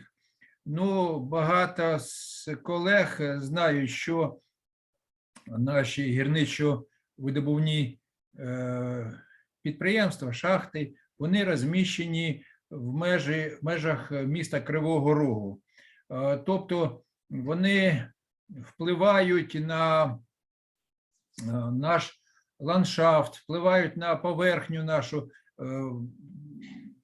Багато розробляється системами з обваленням налягаючих порід. Тобто все цей процес піднімається, доходить до поверхні. А на поверхні, враховуючи те, що знаходяться видобувні підприємства в межах міста, і можуть виникати проблеми. Тобто провалля або інші там проблеми. І цьому питанню якраз присвячена наступна буде доповідь. Прошу презентацію. Dear colleagues, your attention is presented to the report on the topic, Assessment of Safe Exploitability of Undermined Objects of the Underground Ore Mining Department of the Mine Management of the PGSC ArcelorMittal Kryvyi Rih. Report authors: Yevhen Babets, Volodymyr Kozaris, Dmitro Bliznikov, and Serhiy Henkulenko. Research Ore Mining Institute of Kryvyi Rih National University, Kryvyi Rih, Ukraine, and LLC, NKT's Ukrugera Consulting. Underground Kryvyi Rih, iron ore Ukraine. mining provides for monitoring displacement of the Earth's surface and the state of monitored objects with the mining allotment. The object of the research is the deposit Objednany of the Underground Ore Mining Department of the Mine Management of the PGSC, ArcelorMittal Kryvyi Rih. The aim of the research is to study the formations of the Earth's surface and assess safety of exploitation of the monitored objects within the mining allotment. The observations are conducted along profile lines located nearby and on a monitored objects in a displacement area in a hanging wall of the deposit. According to the nature of the displacement process, development in a footwall of the deposit Objednany, the mine field can be conditionally divided into three sections. First section, southern, southwards of axis 80. Second, central, axis 80-55. And third, northern, northwards of axis 55. In the southern section of the mine field, measurements were made along the profile lines, arc bridge and axis 220. In the central section of the mine field, survey axis 80-survey axis 55, mining operations were finished in 1997 due to deposit thinning. Instrumental observations are conducted along the profile lines axis 3, axis 6, axis 11 and depot. As is seen in figure 1, annual subsidence along all the profile lines of the southern and central parts of the footwall for the last year doesn't exceed 10 mm. It can be concluded that, according to paragraph 2.22, the displacement process in the southern and central parts of the footwall is finished. In the northern section of the footwall of the minefield, survey axis 55-survey axis 263, instrumental observations are conducted along the profile lines axis 55, axis 127 and axis 159. Annual subsidence along all profile lines of the northern part of the footwall for the last year exceeds 10 mm. It can be concluded that, according to paragraph 2.22, the process of displacement in the northern section of the footwall is still developing. Also, in a footwall, observations are made along the profile line railway, which crosses the southern, central, and northern parts of the footwall. Average monthly subsidence rates by benchmarks of the profile line railway for the last 2-year period do not exceed 2.7 mm per month, which is clearly seen in figure 3. The trough of the hanging wall rock displacement can be conditionally divided into 3 sections, considering the minefield from south to north, southern, central, and northern. In the southern section of the hanging wall, mining finished in 1990. Observations are conducted along the profile line axis 54. In the central section of the hanging wall, survey axis 80-survey axis 55, mining operations stopped in 1997. Observations are conducted along the profile line axis 6 and axis 25. Figure 4 shows graphs of annual subsidence along the profile lines of the southern and central section of the hanging wall in 2021. In 2021, in the southern and central sections, subsidence was well below 50 mm per year. Figure 4. Thus, it can be concluded that in the southern and central parts of the hanging wall, the displacement process is finished. In the northern section, northwards of axis 55, observations were made along 6 profile lines of ground benchmarks. Axis 105, Sklinenia, Cemetery, Road base and settlement of Zhukivka. Analysis of the observation data is in the section reveals that displacement continues to develop. Its activity in different sections of the so varies. The decrease in displacement activity is caused by development of the northern blind area of the deposit. Over the past year, subsidence of the Earth's surface has decreased. as can be seen from the graphs shown in figure 5-8. Figure 9 plots the maximum relative horizontal deformations along the profile line settlement of Zhukivka with a forecast for 2 years.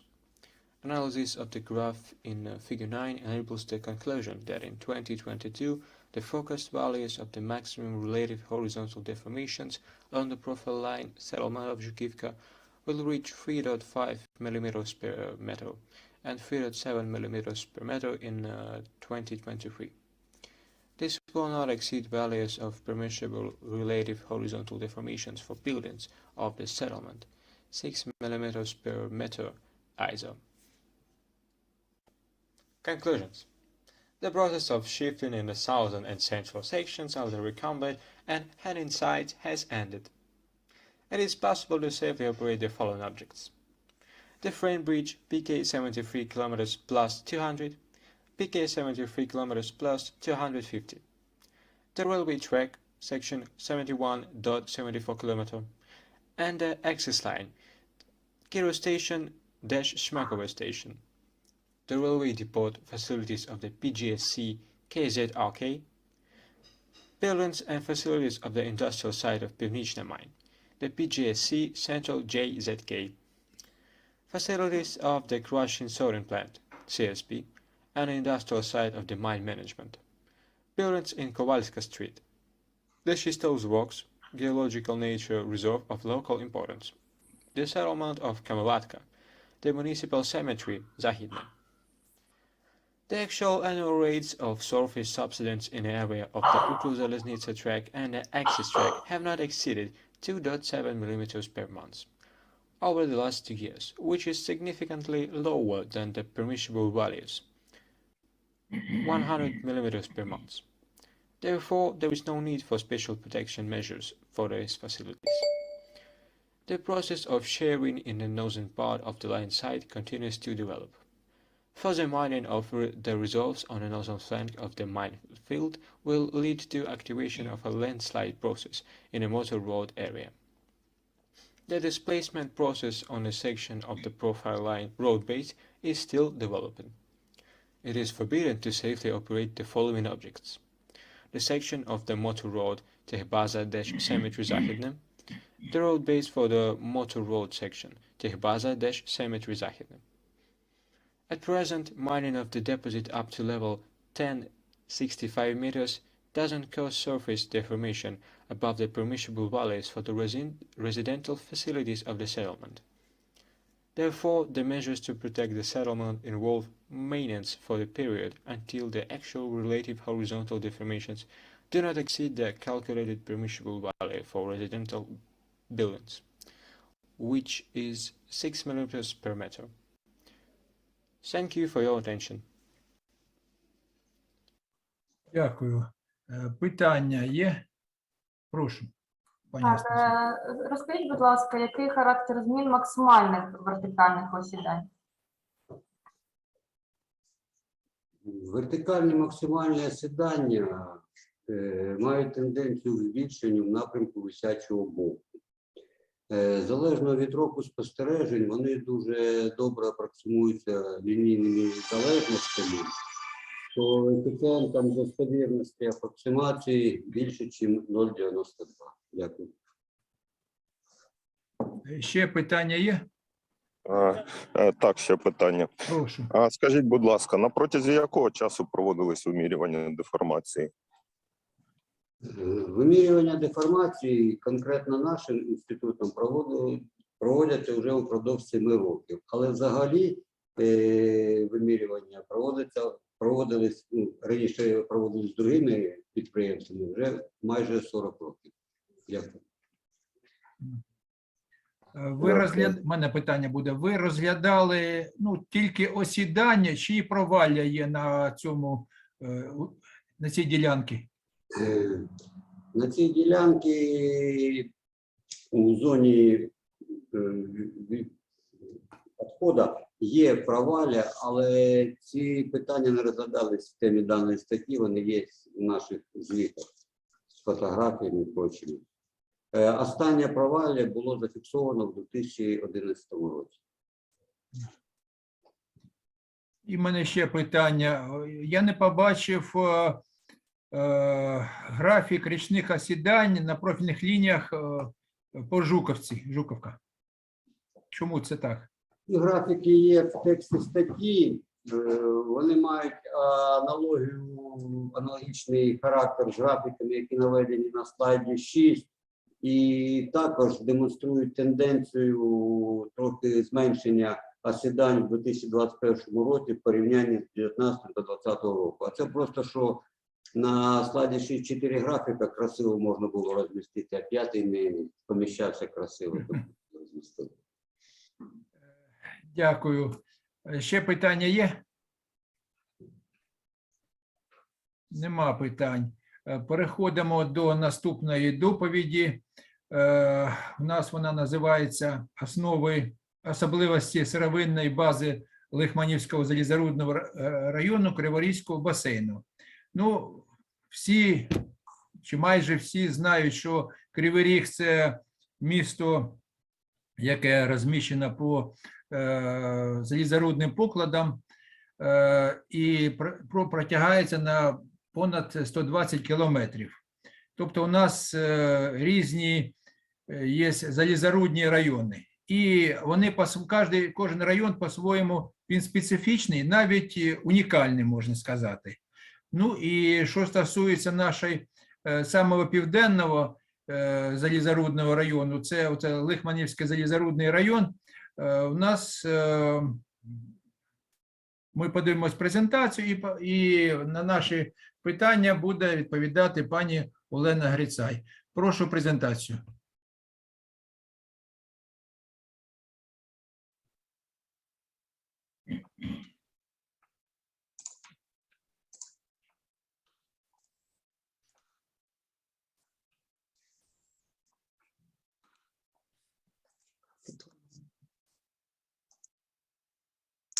Peculiarities of the raw material base of the Likhmanovka iron ore region in Kryvyi Rih basin. The Kryvyi Rih basin is a world-famous iron ore basin of high-quality iron ores located in the central part of the Ukrainian Shield. However, in addition to iron ores, more than 50 types of metal and non-metal minerals occur within the deposits of the Kryvyi Rih basin, and the right bank magnetic anomaly is located nearby, which are simultaneously mined at the iron ore deposits and can be successfully used in the national economy. The Likhmanivka iron ore region is part of the Kryvyi Rih iron ore basin. It occupies the southernmost part of the Kryvyi Rih basin. The authors have carried out detailed geological and mineralogical studies of the Kryvyi Rih series and underlying amphibious and granitoids within the Likhmanivka iron ore region. As a result of the research, minerals and rocks can be mined as minerals have been identified. According to their mineral and chemical composition, they can be divided into iron ores and metal and non-metal minerals. Low-grade hematite ores, hematite quartzites, are a product of post-Paleoproterozoic weathering of magnetite quartzites. The high-grade iron ore deposits of the region are considered to be so-called lost ores. During the mining activity of the mines of the former English mining operations, they were left in situ due to their small size, remoteness from the main deposit. Manganese. The deposit of manganese ores with a thickness of 0 to 50 centimeters occurs in the basal part of the sedimentary cover. It's a continuation of the deposits of manganese ores of the Nikopol basin to the west. Bauxite deposits occur in the weathered crystalline rocks of the ferruginous, siliceous, and host formations. Preliminary and detailed exploration of several bauxite ore deposits of the Shisternya deposit in the Shiroki district has been carried out.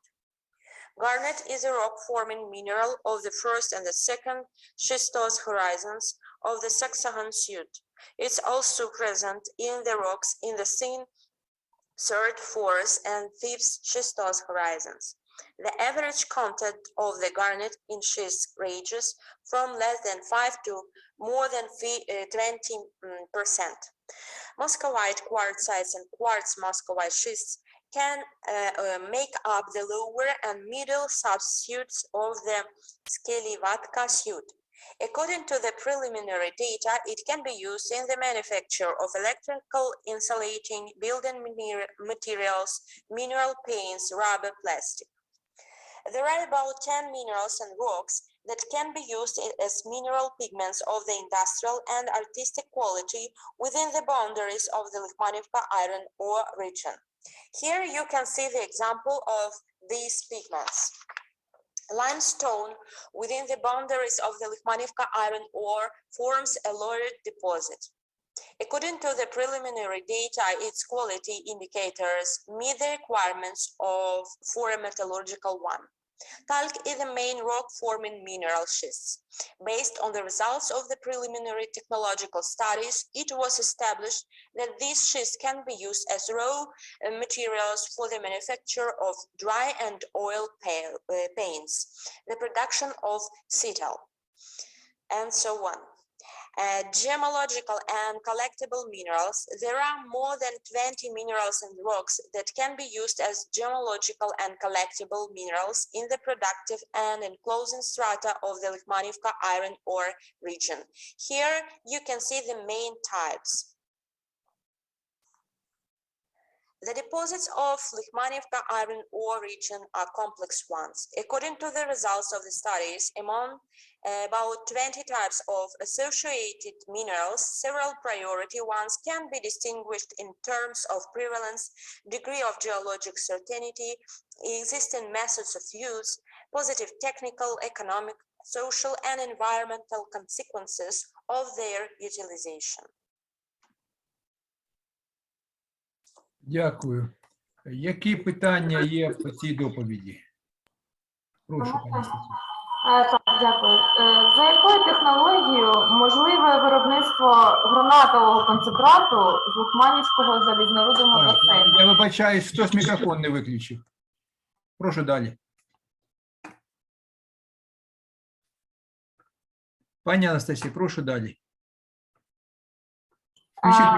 Так. За якою технологією можливе виробництво гранатового концентрату з Лихманівського залізнонародного району?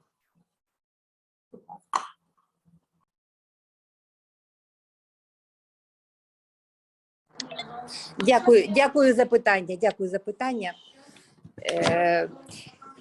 Технологію можна. Проводилися лабораторні дослідження сировини з використанням гравітаційної технології. При цьому були отриманий концентрат, гранатовий концентрат достатньо високої якості. Це до більш ніж 90%. Дякую. Ще питання, прошу. Я зараз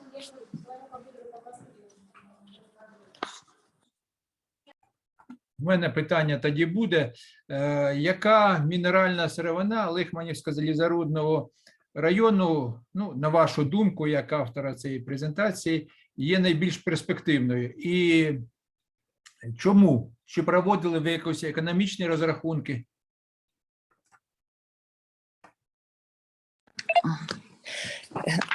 Дякую вам за питання.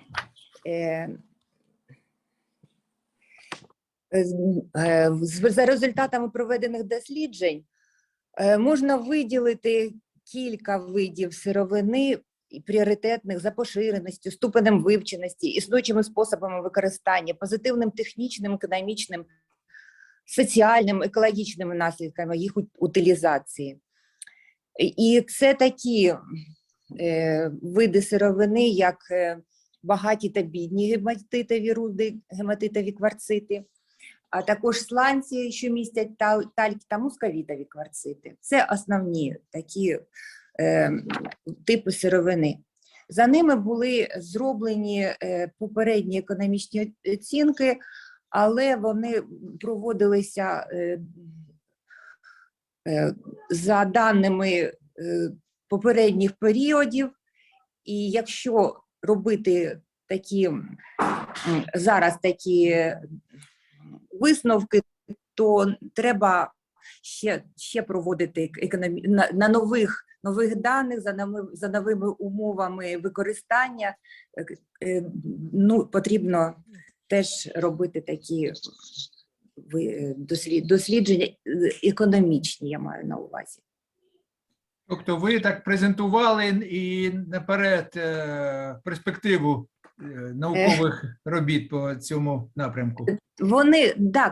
Вони вже розглядалися, вони вже оцінювалися, але виробництво не стоїть на місці, а це супутні сировина. І тому кожний раз з кожним етапом потрібно щось доповнювати або уточнювати. Дякую. Ще питання є? У мене можна питання? Прошу. Яка глибина перспективних запасів? Глибина розробки? Від і до? Діапазон глибин. Перспективні запаси ці видобуваються разом з сировиною залізорудною. І тому глибина їх така ж, яка є зараз в кар'єрах. Вони, зараз це глибини видобутку до 300 метрів зараз, але перспективи, як і у залізорудної сировини. Якщо ми підемо далі, наприклад, у талькові горизонти, вони простираються дальніше. Але по кожній сировині це окремі питання. Кожна сировина – це своє. Досить різні речі. Дякую. Дякую. У мене питання. А ось ви кажете, гранатовий концентрат. Це дуже добре. Мої колеги розповідали, що десь у Вінниці є також поклади. Ви не порівнювали якість, можливо, чи вартість видобування? Звісно, що це видобувається комплексно, якщо ви видобуваєте руду і концентрат. А по якості, може, чи у вас краще? Якість – це альмандіни у нас, і якість достатня для використання їх, як і вказувалося при презентації, і як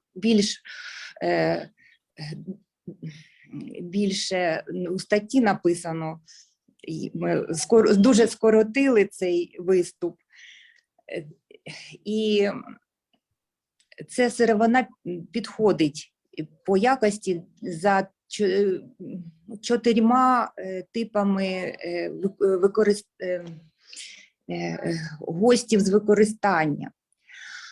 І порівнювалися, але це сировина різна крупність, і тому це перспективна сировина, але вона зараз не досить востребована, бо вона супутня. Її відносно руди її мало. Руди багато, а цієї сировини відносно руди мало. Тут дуже багато питань другого плану, економічного, законодавство наше треба виправляти, щоб підключати ці питання супутньої сировини. Бо зараз її не дуже використовують невигідно. Це болюче питання. Зрозуміло. То я в чому питаю, то що коли в 91-му році ми відокремились, ми казали, що в Україні вся таблиця Менделєєва є. Тобто ми і золото в нас є, і алмази є, і все інше є. І тому я так зацікавився цим питанням. Дякую. Ще питання є? Нема питань. Дякуємо. Переходимо до наступної доповіді. Значить, обґрунтування мікросейсмічного контролю залізорудних шахт. Це таке досить цікаве питання. А чому воно таке цікаве? Ну, більшість з вас розуміє, що місто Кривий Ріг знаходиться на українському кристалічному щиті. Тобто у нас практично не повинно бути землетрусів. Але ж, на жаль, ну, не такі землетруси, але мікроземлетруси в нас бувають. І це пов'язано з тими роботами, які проводяться у нас під землею. Вибухи на кар'єрах і під землею. Тому і дуже важливо провести контроль цих сейсміки криворізьких залізорудних шахт і щоб були якісь рекомендації. Тому і прошу презентацію по цій темі. Implementation of microseismic monitoring for iron ore mines. The certain part of Ukrainian territory is situated on a seismic active zone. To the most dangerous zones can be considered such regions as Transcarpathian, Ivano-Frankivska, Chernigivska, Odessa, and Crimea. The earthquakes in these areas have natural origin. Seismic activity is also increasing in the seismic territory of Ukraine, but earthquakes are mostly man-made. The table 1 presents the list of earthquakes in the Kryvyi Rih iron ore basin, Kryvbas, characterized by mining for 60 kilometers and a depth of more than 1,500 meters of underground works. Mining in this area causes irreversible changes in the stress-strain state of the massif, which intensifies dangerous natural and man-made processes, landslides, floods, earthquakes, mountain strikes, etc. It should be mentioned that the Kryvyi Rih city itself is situated on the junction of some tectonic plates. Due to these factors, in Kryvyi Rih iron ore structure, the earthquakes in amplitude higher than 5 may be caused. In addition to the general destruction of the basin, the seismicity of the zone is affected by industrial explosions and the presence of technological voids. Except the impact of industrial explosions on the man-made seismicity of the region also affects the mining works, which increases the seismicity of this zone. Man-made seismic phenomena, namely the collapse of the mountain massif, the exit of the funnels occurs when the limit values of rock tension is reached. The graph in the figure 1 shows the dependence of deformation on the rock's load of different geotechnical qualities. Approaching the limit value of the stress-strain state of the massif, segment AB in figure 1, is a condition of the danger zone. This dependence is the basis of microseismic control of the state of the massif. The task of control is to prevent the stress-strain state of the massif. Small cracks are registered with the help of microseismic monitoring. The number of cracks and their epicenter will indicate the stress of the massif. The increase in the number of cracks in time will indicate the second stage of plastic deformation, segment AB in figure 1, in which mining is a dangerous process. The registration of small cracks to predict powerful phenomena is the task of microseismic monitoring. Therefore, this method is called microseismic control. Due to microseismic activity, strong seismic phenomena can be predicted. In the technical literature, there is a well-known example of determining the stress-strain state of rock by the characteristic of the oscillation of the massif. In order to be able to predict local earthquakes, landslides, mining strikes, and safe mining operations at mining enterprises, it is necessary to introduce microseismic control.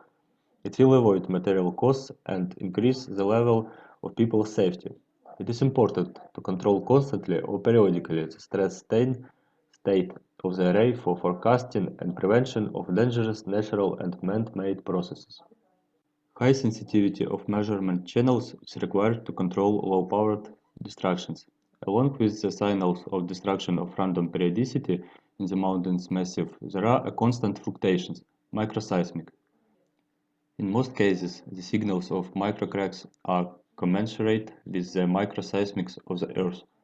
Due to the short distance to the expected phenomenon or to the monitoring area, it is possible to separate the impact of both microseismics and man-made noise. On figure 2 is demonstrated the example of Earth's microseism. The amplitude and frequency of the Earth's microseismic changes over time in a fairly significant range, 2-3 times. The example of microseismic on the surface of the mine Artem-1 in figure 3. It depends on several factors, for example, the seasons, the gravitational action of the moon on the water, the distributed resonant qualities of the array, and others. But due to the random components or fluctuations in the level of the microseismic in time, the influence of factors is insufficiently studied. The low power phenomenon differs from the Earth's microseismic in amplitude, frequency, duration, and shape, which can be seen in figure 4. To identify the phenomenon of the Earth, a microseismic is considered an obstacle. Any unloading of the massive is accompanied with creation of crack, which is characterized on the recordings by sharp increase in amplitude and a certain frequency of oscillation. Examples of recording of the crack at the front of the mine are shown on figure 5. Due to the filtering properties of the array with the distance from phenomenon, the signal frequency decreases. Figure 6 shows the most remote signal in accordance with the frequencies of 92 Hz. In volume of geoinformational system of the mine, it is important to identify significant phenomena in terms of energy, territorial affiliation to the mine allotment, distance to the hypocenter, and the nature of the primary source, technical or natural. The experience of the use of microseismic monitoring for iron ore mines and size of working horizons of most mines has shown the feasibility of a monitoring radius within 400 meters. The horizons of existing mines, as a rule, usually have smaller widths. The location of the measuring probe is chosen by compromising between the requirement to approach to the phenomenon and the requirement of safety of measurement. To increase noise immunity, it is advisable to use both physical filtration methods and software selection of significant phenomena on the background of man-made noise. The processing is called the primary processing of measurement results. Conclusions. To identify the stress-strain state of the massive by the microseismic method, it is necessary to collect an array of data which includes the number of phenomena, the epicenter of the location of phenomena, and their power. High quality of primary data processing is achieved by using the identification of phenomena, namely Earth microseismics, cracks, collapses, rock strikes, explosions, mass explosions, man-made earthquakes. This is done by processing 14-16 indicators of or factors of microseismic signals, the main of which are the frequency of oscillation of the array, the amplitude and duration of phenomena which are presented on the figures 4, 5, 6. Along with the well-known complex methods for determining the coordinates of the hypocenter of phenomena requires 4 spaced probes in the GIS of mines, it is advisable to use simplified methods for estimating the location of the epicenter using a single probe. According to amplitude of oscillations, we distinguish the power of the phenomenon and the distance. By the duration of the phenomenon, we can estimate the distance to the epicenter. Thank you for listening. Дякуємо. Які питання є по цій доповіді?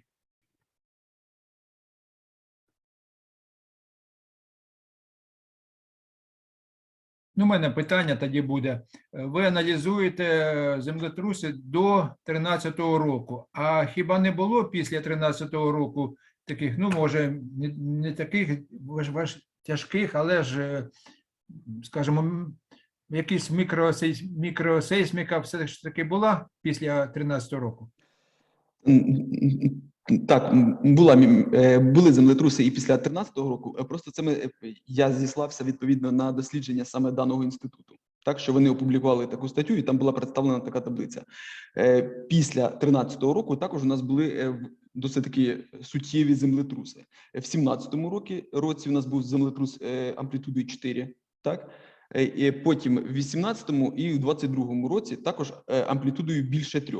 Так, тобто у нас землетруси, скажімо так, вони нікуди не пропадають, а тільки навпаки з'являються. Тому, напевно, це актуально є зараз. Дякую. Ще питання є? Ну, в мене тоді ще буде одне питання. А можемо ми за допомогою вашого методу, що ви запропонували, прогнозувати якісь землетруси чи обвали в нашому регіоні? Ну, саме за допомогою даного методу ми не можемо сказати точно, коли буде у нас землетрус, але ми можемо сказати, що можливість цього землетрусу є досить таки велика. Саме за допомогою того, що ми аналізуємо кількість тріщин, які утворюються. Якщо активність тріщин, тобто їх більше за певний період часу стало просто більше, то тоді у нас відбувається деяка активність. Так? І якщо ця активність перейде деяку межу, то відповідно відбудеться землетрус. Якщо у нас активності навпаки немає, так, то тоді ми можемо сказати, що землетрусу не буде. От тільки за допомогою цього. Дякую. Ще питання є? А оце ви проводили дослідження. Яке ви обладнання використовували для проведення цих досліджень? Так, обладнання, за допомогою якого ми проводили дане дослідження, називається сейсмореєстратор ЗІР-2. Даний сейсмореєстратор включає в себе деякий такий комплекс. Це аналогово-цифровий перетворювач, саме і підсилювач, і до якого, відповідно, підключається акселерометр. Акселерометр вимірює в нас прискорення. І, відповідно, дане обладнання пройшло метрологію, калібрування, ну, і отримало, відповідно, сертифікацію. Тому в нас є документи на дане обладнання. Є ще питання до пана Артема? Нема, дякую. Ну і я передаю слово моєму колезі Юліану Ігоровичу. Він трошки допоможе мені з наступними 2-3 презентаціями. Прошу, пане Дякую, Сергію Михайловичу. І, власне, наш наступний доповідач, письменний Сергій Васильович, і тема його доповіді – підземний видобуток залізної руди під внутрішнім розкривним підвалом на ПАТ Північна ГЗК. Ну і дозвольте декілька слів щодо актуальності цієї теми, адже для Криворізького залізорудного басейну ця тема архіактуальна. Погіршення умов розробки на підприємствах відкритим способом має місце бути. Це все призводить до збільшення витрат на видобуток. Всі ми знаємо про те, що має місце збільшення глибини видобутку, відповідно зменшення потужності рудного покладу із глибиною. Наші підприємства гірничо-видобувні верхніми горизонтами вже виходять на свої проєктні контури, і все це призводить до збільшення собівартості. Ну і, власне, щоб зменшити витрати на видобуток, розкривні породи тимчасово розміщують у внутрішніх підвалах, що дуже часто розташовані, власне, над запасами руди. Тож, Сергій Васильович, будь ласка, вам слово щодо вашої доповіді.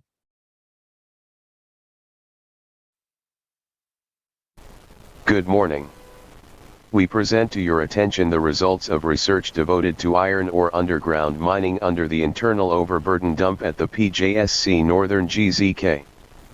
Hanovsk deposit of ferruginous quartzites has been mined by open pit methods since 1963. The depth of the open pit reaches 252 meter, the lower mark of the mining horizon is -120 meter. The deposit is explored in detail to the depth of 300 meter in the central and northern parts and 500 meter in the southern part. Deterioration of mining conditions at mining deposits by open pit methods, increased mining depths, reduced ore deposit thickness as well as increased energy consumption, results in a decrease in working site parameters, an increase in angles of an operating pit wall and deactivation of the considerable part of the open pit due to the internal overburden dump building. Reactivation of the open pit reserves after completion of another stage of mining leads to a surge of stripping and deterioration of engineering and economic indicators. Depending on the location of mine and open pit fields within the deposit, 3 characteristic schemes can be distinguished. With a combination of vertical operations, underground mining operations, UMO, are performed under the open pit. With a combination of horizontal operations, UMO are in the open pit wall. With a partial combination in both vertical and horizontal directions. Determination of parameters of mining operations when applying the combined open pit underground mining methods possesses certain specific features. They include the final depth of the pit, the open tier, OT, the boundary of transition from open pit to underground operations, the open pit underground tier, out, the beginning of underground operations, the underground tier, UT. In underground and combined open pit underground mining at Hanovsk deposit beyond the contours of the OPMO stage, several technological schemes can be used within the design contours of the open pit.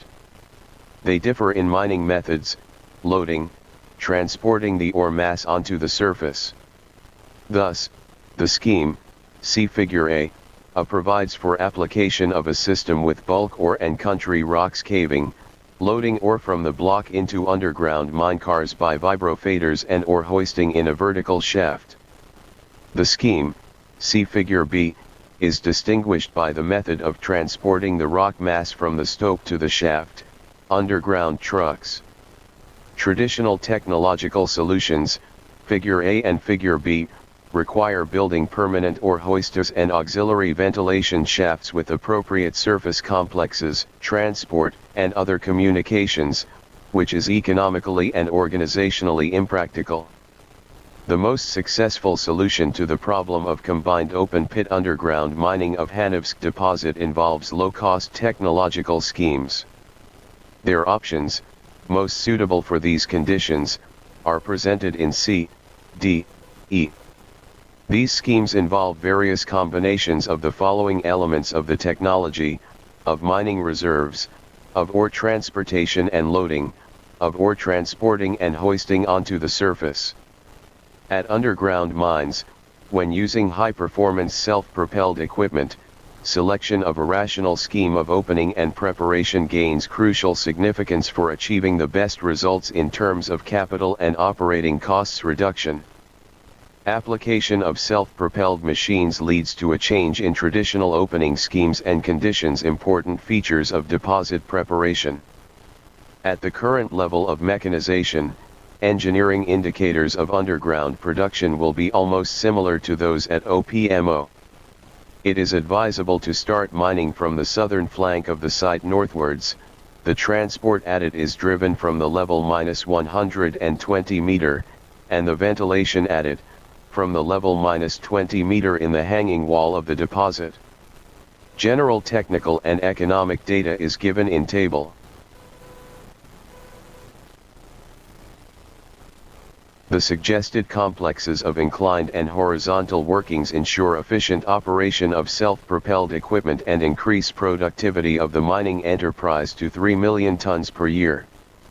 Based on the calculations performed, it is advisable to apply the following combination of transport equipment, 6 MT trucks and 3 ST load haul units. When applying the combined method to mine reserves under the bottom of Hanovsky open pit by underground methods, the cost of production will decrease by $3.11 per ton, of which $0.26 per ton are specific capital investments for underground mining. The total amount of capital expenditures will amount to $16.4 million. Thanks for your attention. Дякую за доповідь. Будь ласка, колеги, ваші питання. Ну, тоді дозвольте, я одне питання задам. Яка от з цих 5 схем, які ви запропонували, A, B, C, D, E, так, вона є найбільш перспективною? Дякую за запитання. Якщо розглядати безпосередньо для ганівського кар'єру, то широкий інтерес представляють схеми С, Д і Е, які передбачають безпосередньо видобуток руди на борт кар'єру, не використовуючи головні розкривні виробки, тобто стволи. Так як поблизу, на превеликий жаль, ганівського кар'єру стволів немає, і їх треба тоді буде будувати. Але якщо розглядати для першотравневого кар'єру, то в безпосередній близості є стволи П1, П2, і тоді вже перспективними є схеми для застосування, наприклад, А і Б. В цьому випадку це ДЕ схеми будуть економічно недоцільні. Тобто, знову ж, кожен кар'єр, як і раніше наші всі докладчики доповідали, всі родовища, вони індивідуальні, тому і підхід повинен теж бути індивідуальний. Дякую. І в цьому контексті тоді, там у вас наведено 3 системи розробки, а які з них застосовувати варто при відкритій підземній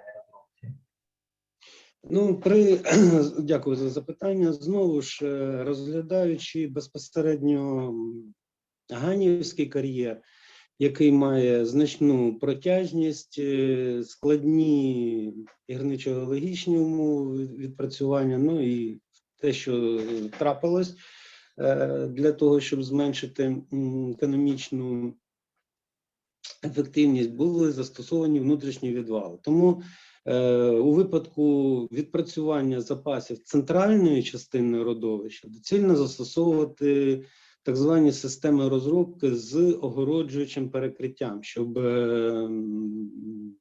внутрішній склад пустих порід не потрапляв безпосередньо нам у рудну, до відбитої руди. А якщо розглядати вже північну частину цього ж кар'єру, то там вже бажано застосовувати камерні системи розробки з подальшим обваленням ціликів, а в осях 5-0 то системами з масовим обваленням. Тож знову ж, для якої ділянки нашого кар'єру ми будемо відпрацьовувати, можуть застосовувати 3 різні варіанти системи розробки. Колеги, ще питання є? І тоді питання. Скажіть, на який термін подовжується видобуток копалин, якщо ви переходите від кар'єри, тут же переходите на підземну? Я правильно розумію, що кар'єри, скажімо, там до 300-400 метрів не більше, да? А підземну, я знаю, у вас і 1400, тобто 1,5 кілометрів здобуваєте. Дякую за це. Ще раз можна питання, бо щось там... На який термін, я буду хочіше, на який термін подовжується видобуток копалин, коли ви переходите на підземну розробку? Я правильно розумію, що кар'єр там... Дякую, да, зрозуміло. Дякую. На термін, знову ж, ми не те, що продовжуємо, ми вивчаємо запаси, які залишають... Да. Так, я кажу в середньому. Чую, да. В середньому це залежить від кількості, від річної потужності нашого підземного видобутку. Для даних умов запаси будуть відпрацьовані протягом 10 років. Тобто ми не подовжуємо роботу, кар'єр працює собі, ми видобуваємо паралельно корисні копалини, а далі кар'єр продовжує собі працювати. Я зрозумів. Тобто ви не поглиблюєте роботи, тільки розширюєте під землею, так? Так. Ми не поглиблюємо роботу, ми забираємо наші балансові поки що запаси. Ясно, дякую. Ще питання? Дякую тоді вам за доповідь, Сергію Васильовичу. Ми переходимо до наступної нашої доповіді. Це представник В'єтнаму Ву Трон Т'єн. determination of the movement and deformation areas of strata when exploiting a long wall of steam 11 under the open pit mine at Ha Lam coal mine, Vietnam. Будь ласка, доповідь. Hello, ladies and gentlemen. Welcome to the third International Conference on Sustainable Future. I am Vũ Trọng Tiến. I am from Hanoi University of Mining and Technology, Hanoi, Vietnam. I would like to present a summary of the report determination of the movement and deformation area of space when exploiting long wave of steam under the open pit mine at Hà Lam Coal Mine, Vietnam. In introduction, Hà Lam Coal Mine is one of the largest and most modern underground mines in Vietnam because the upper parts of some coal seam are exploited by the open pit mine mining methods. When the mining part ends, open pits will be formed.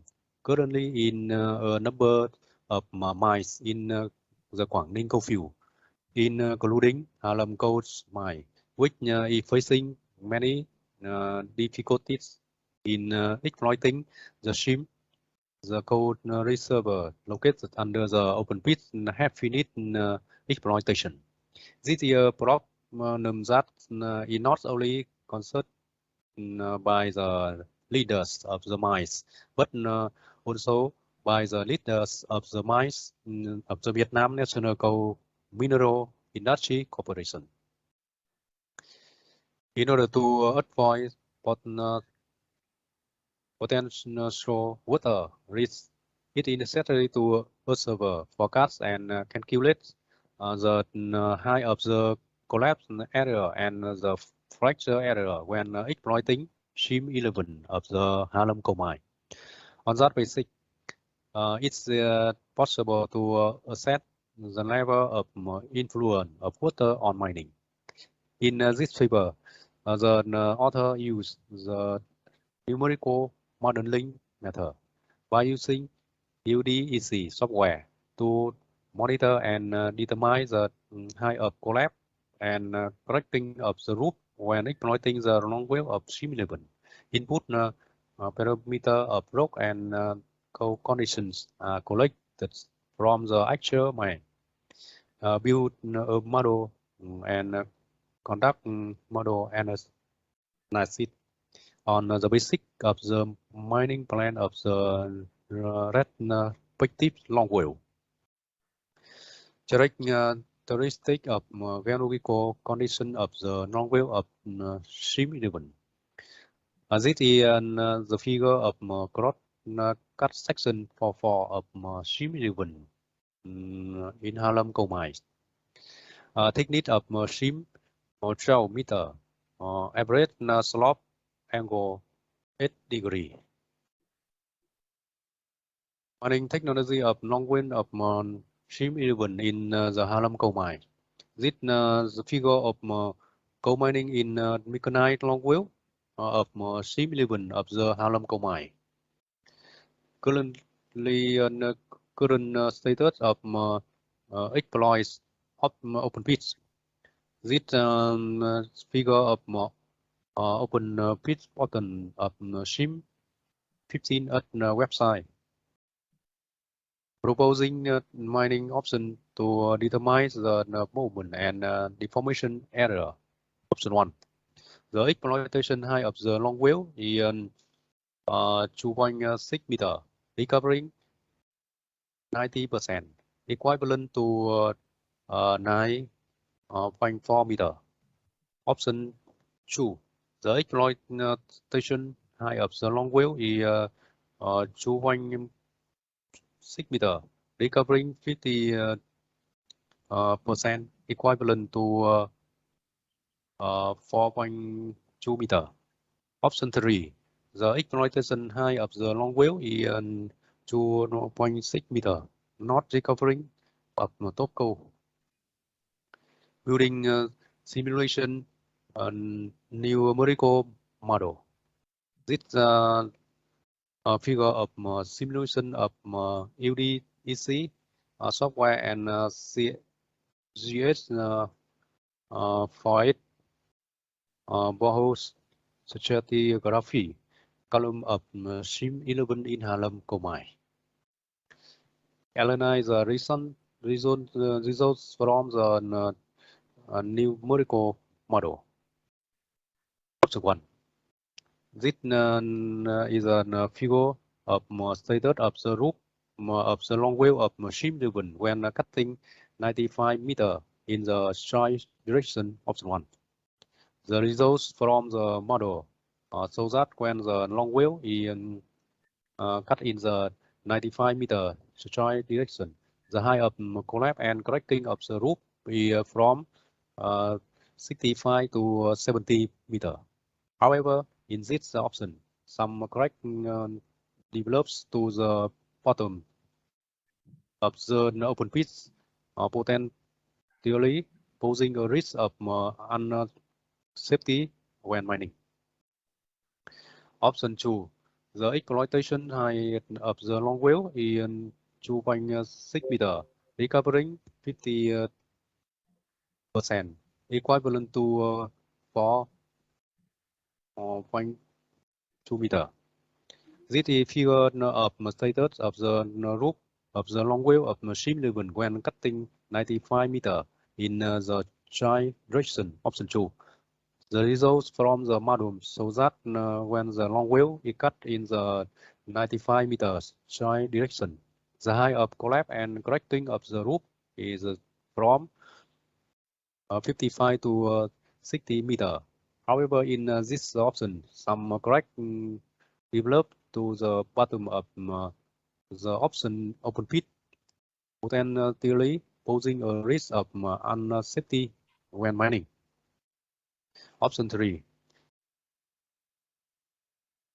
This status of the roof of the long wheel of SIM 11 when cutting 95 meters in strike direction. Option 3.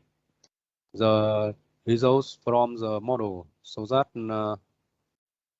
when the long wheel is cut in the 95 meter strike direction, the height of collapse and correcting of the roof is from 50 to 55 meters. Results. Based on the results from monitoring model, the height of collapse and correcting of the mining and recovery option when the long wheel of SIM 11 when cutting 95 meters in the strike direction is shown in table. This table of height of collapse and correcting of three options 1, 2, and 3. Option 3 exploits the height of the long wheel in 2.6 meters. Do not recover the top coal. This option has the monitoring result on the model, indicating that it is safer than the two options above. However, this is an option with the largest coal not among the three options. Conclusion. Through the combined results, the author analyzed the actual condition of the long wheel using the mechanized mining technology of SIM 11 in the Hallam Komai.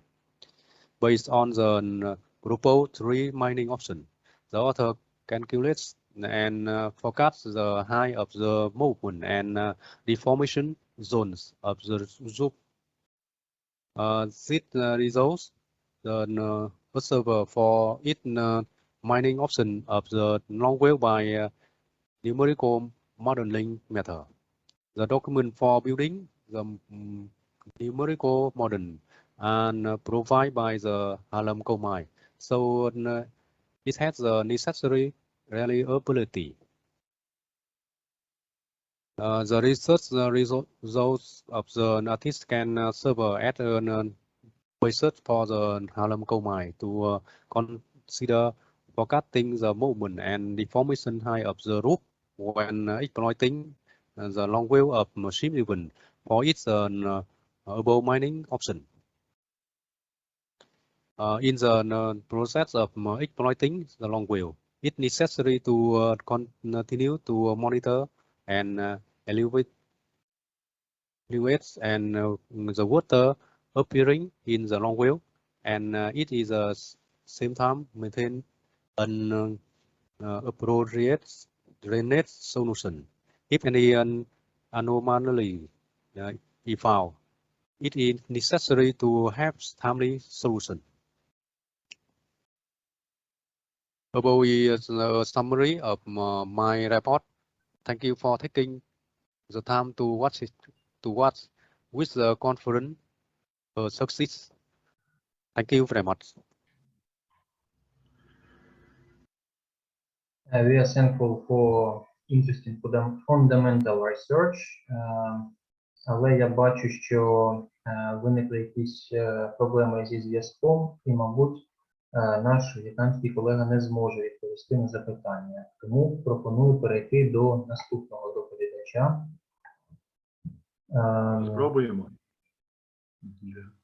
Так, це наш представник Польщі, Krzysztof Tomishek, and his study, a study of a rock response to failure in the context of the bending properties and compression with unusual tensile and compression behavior.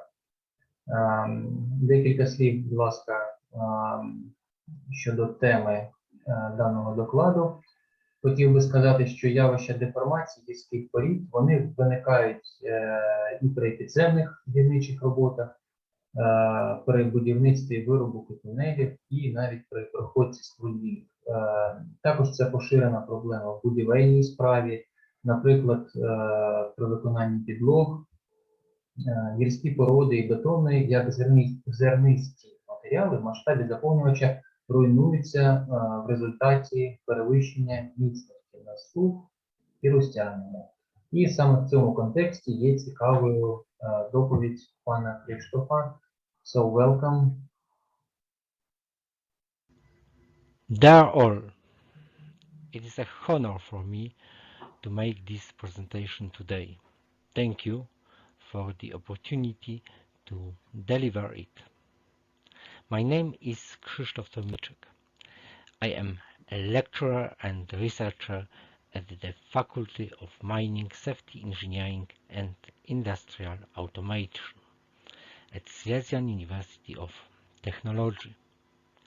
The title of the presentation is A Study of Rock Response to Failure in the Context of the Bending Properties and Comparison with Uniaxial Tensile and Compression Behavior.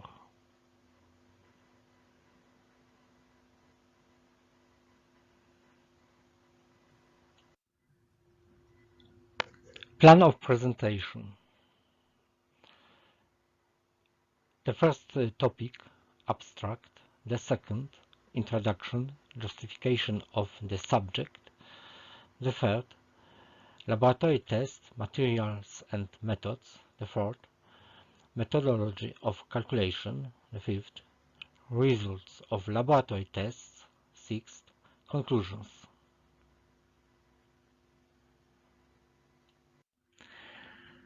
Abstract. The phenomenon of rock bending occurs during all underground exploitation, construction of underground excavations and tunnels, and even raising heating shafts. It is also common in building engineering, e.g.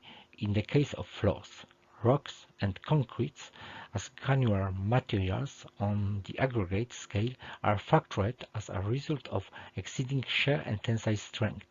In a complex state of stress, bending, crack propagation occurs from tensionate to compressed fibers. 3-point bending tests of medium-grained quasi-homogeneous and isotropic sandstone were tested for strength and deformation properties of rocks. The E-deformability modulus for compressed and tensionate fibers, as well as strains at failure, were determined. The results of 3-point bending were compared with the results of uniaxial compression and direct tension.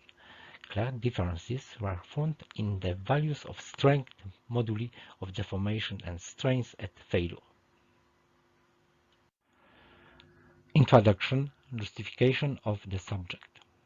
A commonly used material constant describing the strength properties of rocks, but also concretes, composite granular materials and cohesive soils in the 1 and 3 axial compression strength. The use of these constants as a strength parameter is usually sufficient to solve most problems in the field of geomechanics, geotechnics, and strength at the engineering level. However, materials such as rocks and concrete are in fact fractured by shearing and or tensioning, which already occur at the level of grain aggregates. Compression and shear tests are in common use, while uniaxial tensile tests are much less common. Failure of rocks is often due to flexure. Bending of rock layers occurs in the case of underground chamber roofs, mining excavations, tunnels, and even rising headings at high horizontal stress values. Also, in building engineering, the problem of bending of floors is key when designing ground-based and underground structures. Bending tests of rock beams are rare.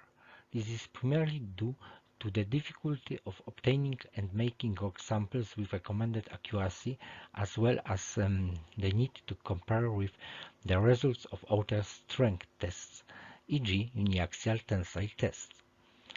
Although the phenomenon of rock damage and failure occurs in many cases as a result of their flexure, issues related to rock stability are solved primarily on the basis of compression and shear constants. Similarly, in the numerical modeling, the basic constants are already mentioned constants and constants related to shear strength such as cohesion C or angle of internal friction phi. Few tests of rocks indicate, however, that bending strength sigma b should not be equated with tensile strength sigma t. It also turns out that the properties of rock material subjected to bending are definitely different from that characteristic of rocks under compression or tension. Samples of medium-grained homogeneous and isotropic Brenner sandstone were tested. The properties of this sandstone have been well known as a result of research conducted in previous years. Brenner sandstone is a medium compactness light gray sandstone with a green, fine-grained shade with a random texture. A standard testing machine was used for the tests. Cuboid samples were made in accordance with the recommendations of the International Society of Rock Mechanics. Strains were measured by lattice strain gauges and by the strain gauge bridge. A system of the 6 strain gauges glued in the middle of the sample height was used. Photos show samples before and after tests. Methodology of calculation. Some authors, e.g. Hobler, equate bending strength sigma b with tensile strength sigma t in bending tests and state that sigma b is calculated, where sigma t, tensile strength determined in the 3-point bending test, F point load, L distance between supports, H beam height, B beam base. The figure at the bottom shows the theoretical fiber distribution and cross-section. The top figure shows the strain gauge system G, the bending moment M, and the bending stress distribution sigma. Knowing the value of bending strength, one can determine the value of the elastic modulus of tensile beam fibers, where EB, modulus of elasticity of tension fibers, sigma x equals sigma b concurrently after Jastrzębski et al.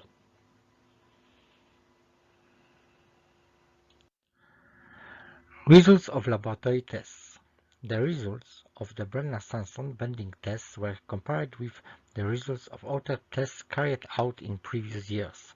Brenner-Sanson has already been subjected to uniaxial compression, uniaxial tension, and tensile tests using the Brazilian method. The table shows Brenner-Sanson constants calculated on the basis of uniaxial compression, uniaxial tension, and tensile Brazilian tests. Uniaxial compression test, uniaxial tension test, Brazilian test, 3-point bending test. Comparing the values of strains at the failure strength obtained on the basis of 3-point bending tests and uniaxial compression and tensile, several interesting conclusions can be drawn. The absolute value of compressive strain of compressed fibers at the failure strength in the upper part of the sample under bending is lower than the value of tensile strains, tensile fibers, in the bottom part of the beam. It means that in the case of rock, there is no symmetry of deformation. All stress-strain characteristics of samples under bending for both compression and tension fibers are non-linear over the entire stress range. The figure on the right shows the tensile and compressive deformations in bending. All characteristics are non-linear. The figure on the right shows the characteristics for uniaxial tension. All curves are non-linear, and the curves for uniaxial compression. The curves are both linear and not linear. Conclusions. Rocks are granular materials. Their behavior in the field of compressive stress is well known. However, rock damage and failure often occur when rock layers bend. Rock layers are always bent as a result of underground mining, underground excavations, chambers, and tunnels. 2 series of tests were conducted on the deformation and strength properties of homogeneous and isotropic fine-grained Brenner-Sanson under 3-point bending conditions. The presented results of laboratory tests clearly indicate the differences between the values of constant calculated on the basis of 3-point bending, direct tension, and uniaxial compression tests. Differences also occur in the case of deformability moduli E. The deformability of rocks under different conditions is very different. The stress-strain characteristics for both compressed and tensile fibers of Sanson samples under bending were non-linear over the entire stress range. These rock material properties are important, especially from the point of view of researching and forecasting the development of damage zones in the excavation, ceilings and underground structures, mining excavations and tunnels, and in the description of the rock material during numerical analysis and simulations. Thank you very much for your attention and for the possibility of presenting this paper. Thank you very much. Thank you for your report. Sorry, I am not a huge expert in your domain, but I see that maybe it's a part of larger research, yes? And for me, but just for interest, where did the samples come for your research?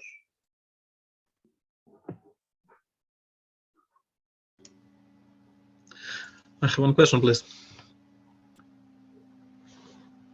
Yes.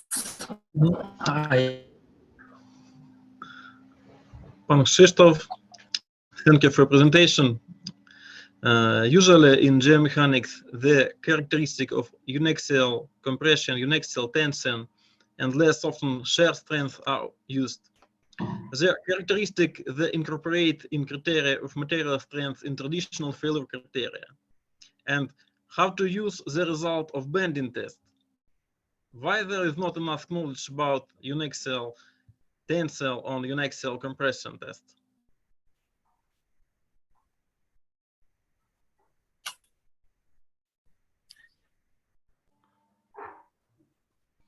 The results may be first the result of uniaxial compression, uniaxial tension, and shear test I use to describe the behavior of rocks and in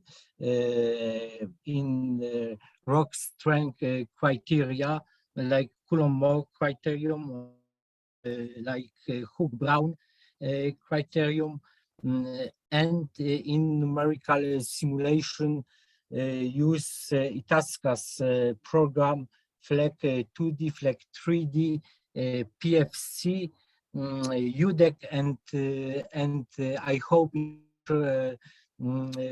FLEC. The bending, the results of bending test, no, I don't use in strength criteria, in failure criteria, but it is point to research the behavior of rock mass and rock masses under bending. One presentation ago we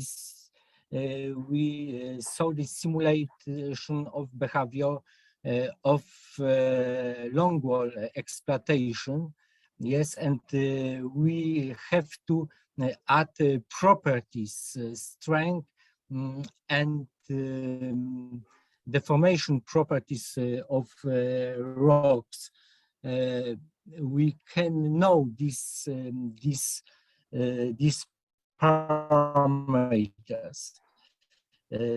Based this fundamental research, we know that the behavior, the values of parameters of constants of rocks under tension and under bending are different. Yes, the values of Young modulus, Poisson's ratio, and the strength of fibers under compression and fibers under tension. Yes, it is necessary to know the deformation and strength parameters of rock. Yes, to predict, to forecast behavior, and we need to know which failure zones occur. It is necessary for us. I think it's my point of view.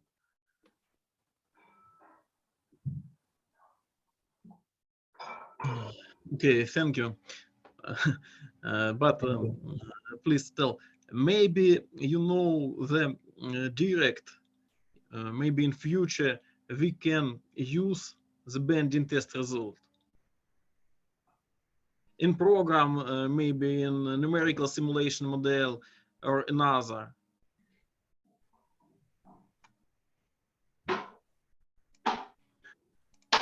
I didn't hear you very numerical simulation of bending test. Yes. However, the first step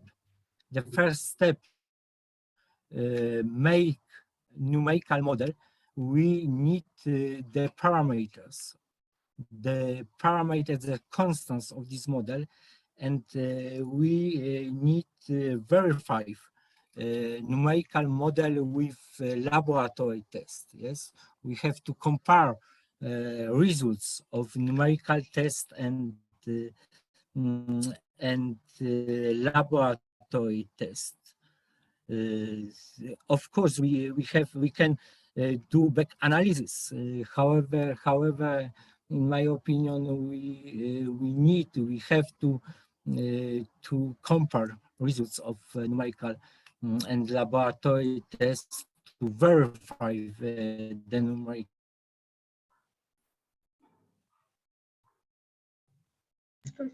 Okay, thank you.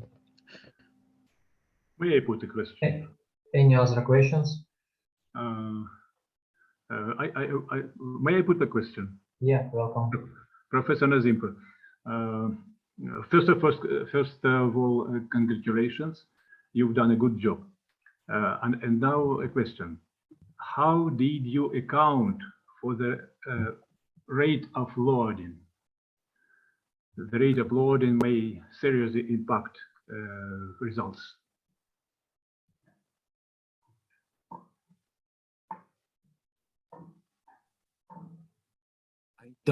I don't hear you clearly. Could you repeat slowly, please? Okay. How did you account for the rate of loading?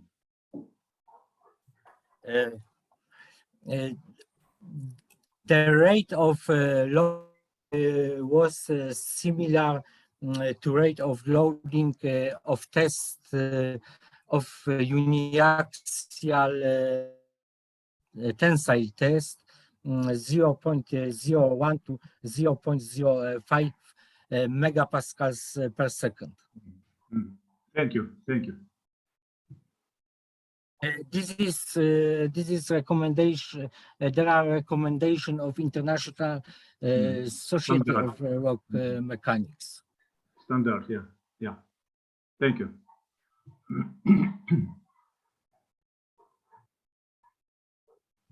Any other questions, colleagues? Thank you for your report. Thank you very much. Thank you for your answers. So we go on. Sergey Mikhailovich, I take the floor to you. Дякую. Наступні дві доповіді у нас стосуються безпечної роботи гірників, шахтарів під землею. Бо, звісно, відомо, що безпечна робота залежить багатьом від того, як працює кріплення, щоб на голову нічого не звалилось. Тобто розглядати варіанти кріплення, що особливо актуальне для вугільних шахт.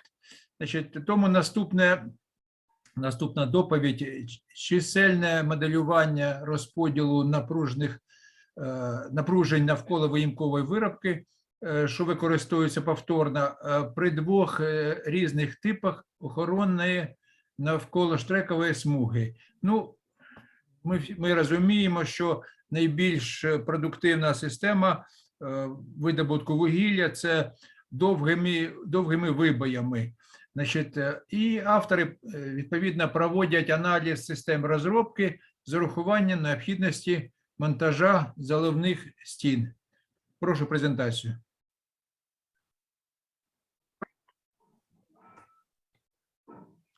Hello, everyone.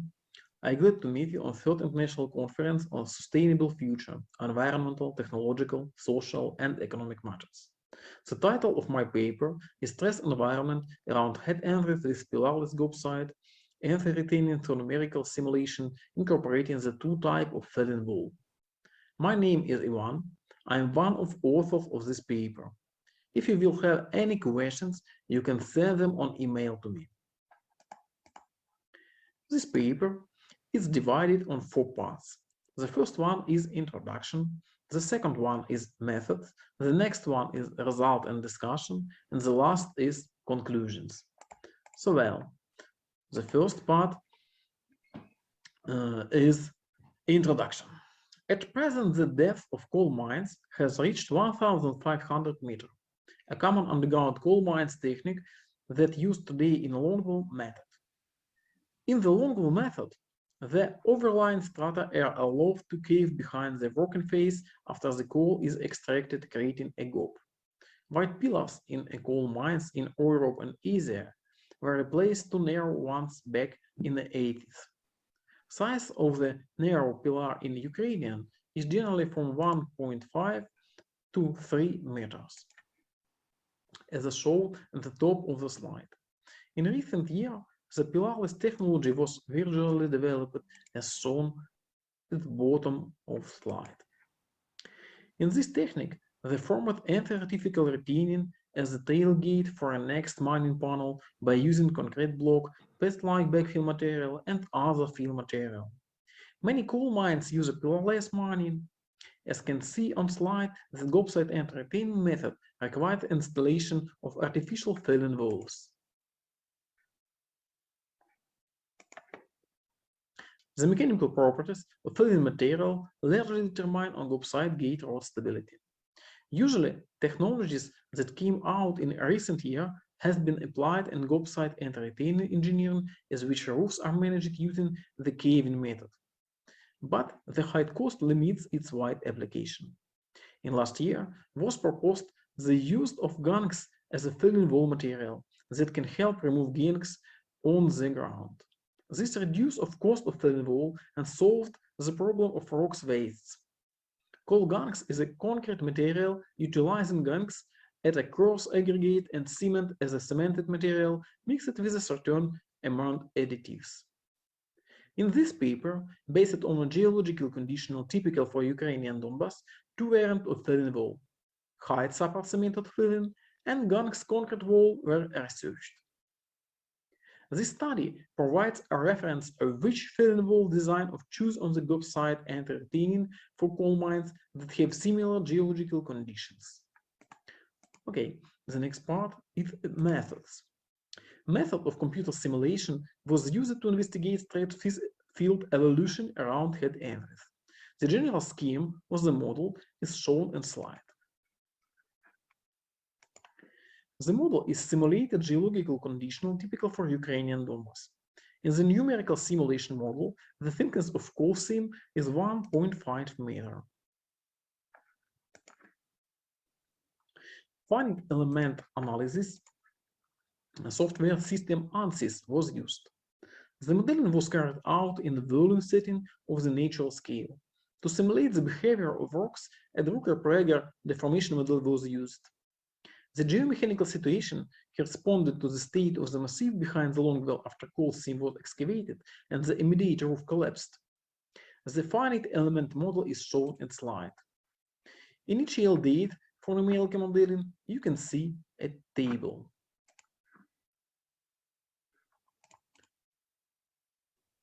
On the next part is the result and discussion.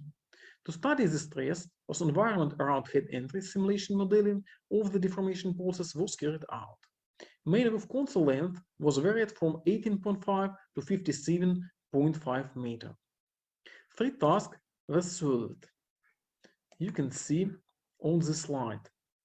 Distribution of the maximum principal stresses around the head entries with 42-meter main roof console length are shown on the slide. Gray color highlights the area, then which the resultant stresses exceed the tensile strength of the roof. In the case of using creeps, the maximum of the principal stresses in main roof is on the coal seam side. Hence, probably to cutting of the main roof. When using filling wall, the maximum stress is above once,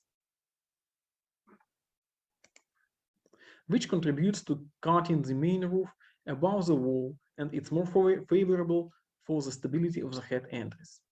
To quantify the influence of the type of filling wall of the localization in the area of maximum stress and the probable place of main roof cutting, the stresses in the console of the main roof were analyzed. The stress control points you can see in this image. Slide 7 shows graphs on change of the maximum of the principal stresses as the model along line 1 of mine roof. Chart show that a decrease on the rigidity of the filling wall case creeps leads to shift extremum to side of gate road towards the untouched massive. This increased the probability of cutting of the main roof from the side of the massive. Thus, the fact that gun concrete can replace Hrytsai cement when creating a filling wall is confirmed. An increase in the length of the console of the main roof, 18 for 57 meters, caused as increase in stress by 27%. Slide 8 shows that an increase in the length of the main roof console leads to an increase in stresses in the main roof, which is generally logical. The maximum influence of the console length of the principal stresses is observed in the section between 0.615 along line 1 that you saw in previous slide. That is the section between 0.615 along line 1. That is above the entry and the filling wall, where the maximum stress are formed. This influence naturally goes in the direction from entry to job. On slide 9, you can see how the location of the destruction of the main roof affects the condition of the roadway and the loading of the support system. When the stress extremum in the main roof relative to gate road towards the untouched massive, the probability of cutting of the main roof from the side of the massive. In this case, the weight of the roof rock rests in the lining of the entry and leads to deformation, which does not allow saving the gate road for reuse. Otherwise, when the maximum stress is one of side the group, cutting is observed above the filling wall, and the gate rods can be reused. Finally, the last part is the conclusion. It is shown that when using wooden creeps, it is impossible to achieve the use of gate road since the convergence in the entries is too large. At the same time, gun concrete can replace Hrytsai cement when creating a filling wall. With gun concrete filling wall, more favorable conditions are created in terms of stress in the roof. However, filling wall are only effective if there are cutting roof over them. If the cutting roof area is localized from the side of the rock massive, then the weight of the rock fall on the entry and critical deform it. Cutting of the roof from the gob side will only occur if compressive strength of the filling wall is higher than the main roof. This is end of my presentation. Thank you for watching and listening. I am waiting for your questions. Дякую, Іване Георгійовичу. Які питання будуть до доповідача? May I put a question? Professor Nazimko, do you hear? Hello, Ivan. Do you hear me? Please. Yes. Okay. Does the rate of advance of longer advance impact the results of simulation? Rate of Longwell advance. Does it impact on results of simulation? Longwell, yeah. Length of Longwell. No. Okay. Advance Ruch. Okay. In this model, we see the static situation. We not see dynamic and the simulation model was include the Longwell state в створе. In point in gate road in line. I see. We not model the situation with different advanced. I see. a concrete point, critical point, yeah? Yeah. Critical point of the road. Critical line, critical point. Yeah. Okay. Thank you. Thank you for Дякую. your question. Ще питання є? У мене буде питання. Ви пропонуєте матеріал для стін з бетону, який з пустої породи. Звісно, це дешевше, буде економічно краще, але які при цьому ви ставите вимоги до самої цієї пустої породи, до вихідного породного матеріалу? Окей, дякую. Дивіться, під час моделювання ми використовували дослідження, які були вже раніше проведені професорами Гонг і Ма. Це такі два китайські вчених, яких займаються зараз дуже поширено впровадженням саме матеріалів, бетонних матеріалів з пустої породи. Тобто власних досліджень ми тут не вели, ми взяли результати їх досліджень, вони в результаті тестів на одноосне стиснення і в результаті, це звичайні для нас тести циліндричних зразків, визначили для різних порід, для різного діапазону порід, в середньому модуль визначали Юнга і визначали межу міцності, коефіцієнт Пуассона, такі традиційні для чисельного моделювання показники, які завдаються в моделях. Так от, в результаті їх моделювання було визначено, що межа міцності на одноосний стиск – це 9,5 мегапаскалів, а модуль Юнга 5,2 гігапаскалі. Якщо це порівняти з вихідними даними пустих порід Донбасу, тобто аргілітів, алевролітів, то ми навіть перевищуємо ці показники, а якщо вести мову про пісковики, то це ще вищі показники міцності і, відповідно, ми відповідаємо цим вимогам. А під час моделювання було задано оце середнє 9,5 і 5,2. Відповідно, 9,5 межа міцності і 5,2 – це гігапаскаля модуль Юнга. Можу додати. Прошу. Це не можна сказати, що у нас вітчизняні дослідження не проводилися у лабораторії основ та фундаментів Макіївського будівельно-інженерного інституту професором Заславським та його науковою школою виконувались дослідження, але вже пройшло досить багато часу, і такі числові параметри не можна підтвердити.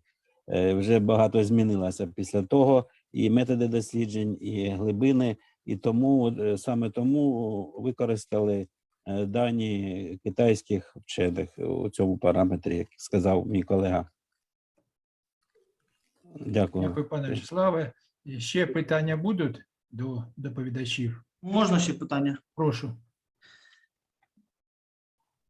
Артем Мерзлікін, Донецький національний технічний університет. Доброго дня.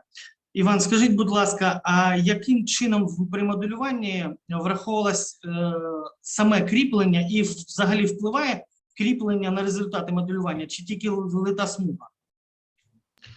Це дуже класне запитання. Воно на часі будь-яких взагалі моделей, які зараз дуже поширені і починають дуже широко використовувати чисельне моделювання. Так, дивіться. Під час цього моделювання робота мається на увазі, якщо рамного кріплення, то вона була задана рівномірним відпором, тобто результатом роботи кріплення. Саме кріплення не моделювалось. Я поясню чому, тому що це, звичайно, не дуже вірно, що було таке зроблено допущення, але моделювання поведінки самого кріплення – це окремо велике таке питання, тому що там є не проблема, а такий момент – це проковзування в замках верхняка відносно ніжок кріплення. І це динамічна задача, це дуже складно моделювати, оскільки ми і так використовували ітераційний підхід. А якщо буде проковзування в замках, то це буде зміна геометрії щоразу. І на ансісі це моделювати складновато. В 3D-постановці це взагалі не потягнути. Тому було спрощене таке моделювання через те, що на поверхню поверхню рами, поверхню виробки, яка повторно буде використовуватися, було просто задано розподілене навантаження, якби кріплення працює в постійному режимі. Це не дуже вірно, але іншого, на жаль, не було зроблено. Дякую за запитання.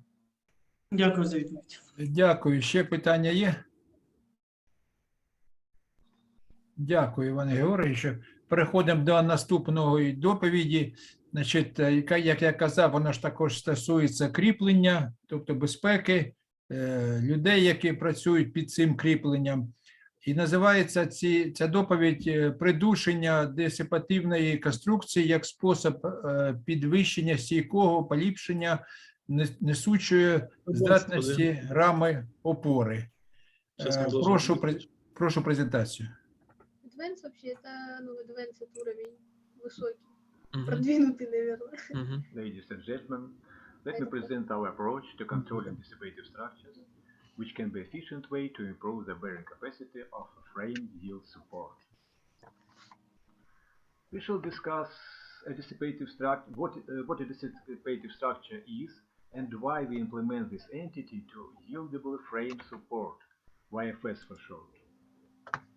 Then we discuss importance of the reversible walk resistance, which is the best factor characterizing efficiency of YFS. We will deliberate a new approach to determine the nominal resistance of this frame. Then we consider results of computer simulation, which open new way to control the dissipative structures and enhance efficiency of YFS. The structure of something is the way in which it is made, built, or organized. The structure dissipates the energy. Dissipative structure spontaneously emerges under random fluctuations of thermodynamic variables, pressure, temperatures, volume, if the flow of energy is sufficiently intensive. For example, a laser transforms electromagnetic energy into light spot, which has complex structure. A jet leaves a trail, which is another pattern of the dissipative structures. Takir on a shallow lake bottom is a result of the solar energy transformation to vortex evaporation and shrinkage of the clay surface. YFS are used in a wide scope of underground opening, kind of tunnels and roadways in different mines in many countries. A frame consists of several overlap segments, 1, 2, 3 segments, that are fastened by mechanical clamps, 2 on the left overlap and 2 on the other side of the frame.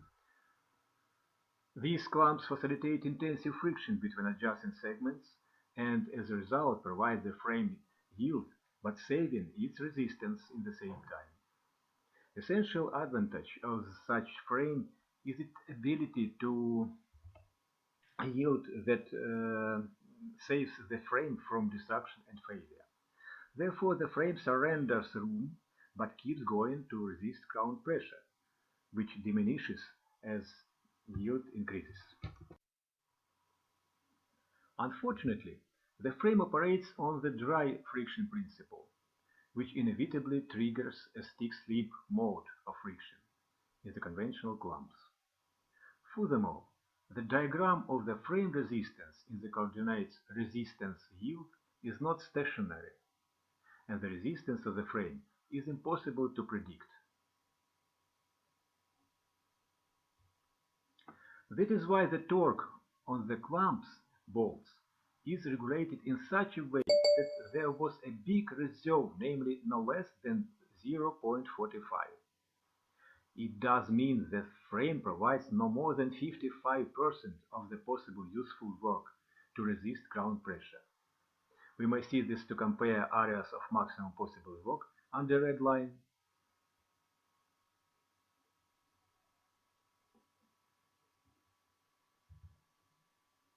all this area with actual area under experimental diagram.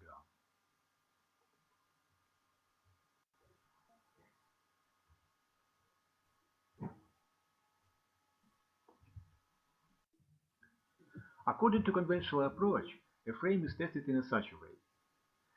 First, the clamps are blocked and the frame is tested in the rigid mode until it will demonstrate signs of failure or plastic deformation. Then the maximum resistance, Fmax, should be noted, and the bolts are screwed by the torque, which provides only 55% of this maximum resistance. Let me stress, the clamps are regulated on the first peak of the resistance only. Operators hope that the frame will not increase in resistance its resistance to F maximum, but this situation is uncertain. That is why frequently, especially in underground conditions, YFS fails early before it yields to maximum range, which is usually 800 millimeters. However, YFS may fail at 350 millimeters yield.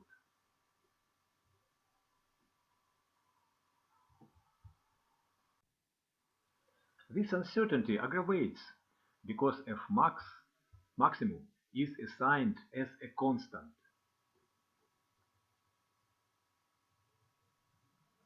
Whereas it is actually distributed according to the normal law.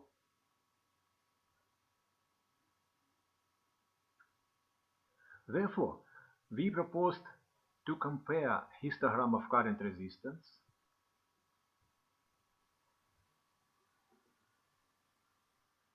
and not F maximum, but the normal distribution of F maximum. Evidently, they may overlap and increase the risk of a frame failure, even if F nominal is 55% from F max. We simulated reciprocal sliding of the overlapped frame segments squeezed by two clamps using Flux 3D commercial code. These are segments, two segments, and two clamps. Front end of the first segment was fixed, whereas rear end of the second one slipped to 40 centimeters. Despite the velocity of the sliding segments was constant, speed of the front butt of this segment fluctuated, and there was essential variation of unbalanced forces in tested frame section.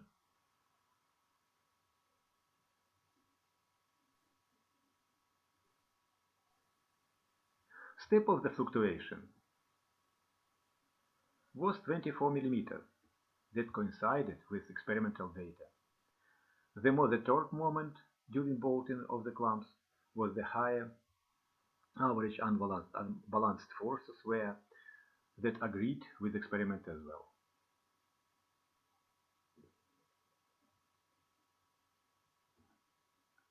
Therefore, computer simulation validated dissipative structures as an intrinsic feature of the YFS behavior and revealed its basic role in limitation of the bearing capacity. Evidently, dissipative structures should be suppressed or at least controlled. We propose two approaches to deactivate negative effect of dissipative structures. The first, we should recover stationarity of the resistance diagram and stabilize at least the peaks of the resistance.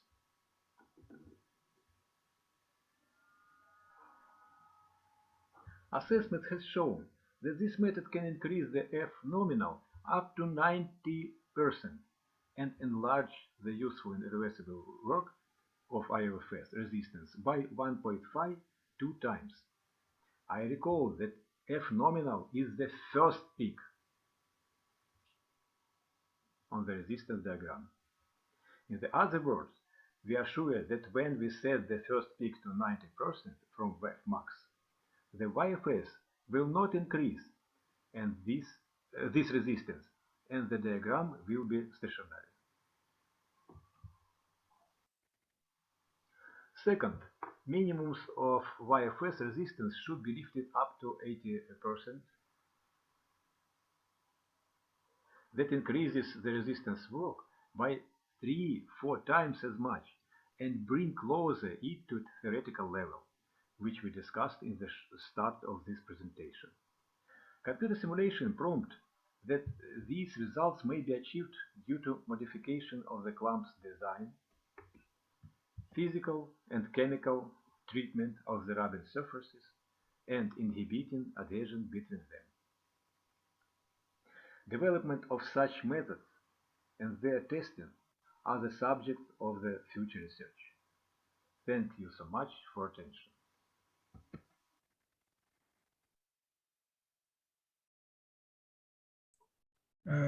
Дякую. Які є питання по цій доповіді? В кого є питання?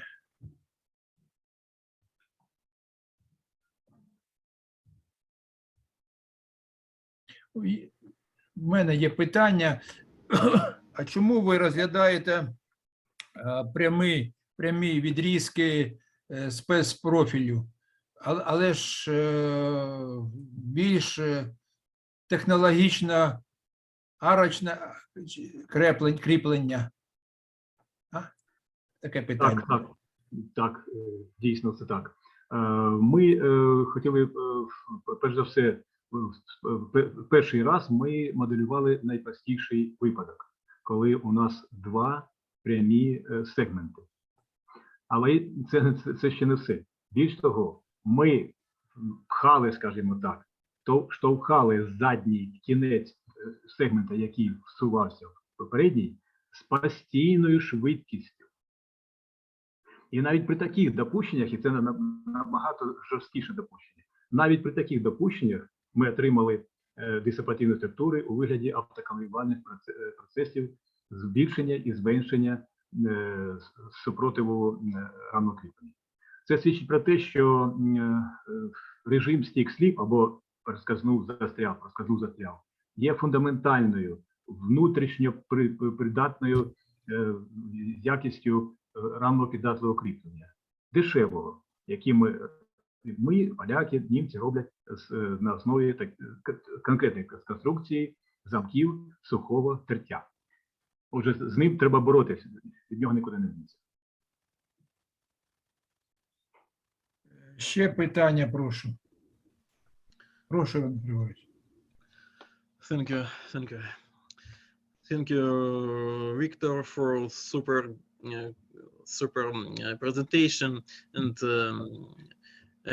I understand correctly, then the work of the frame is highly dependent of the overlap type of the element and the force of pressing force. Mm-hmm. And does this the fluctuation of the resistance of a frame depend of this parameter or not?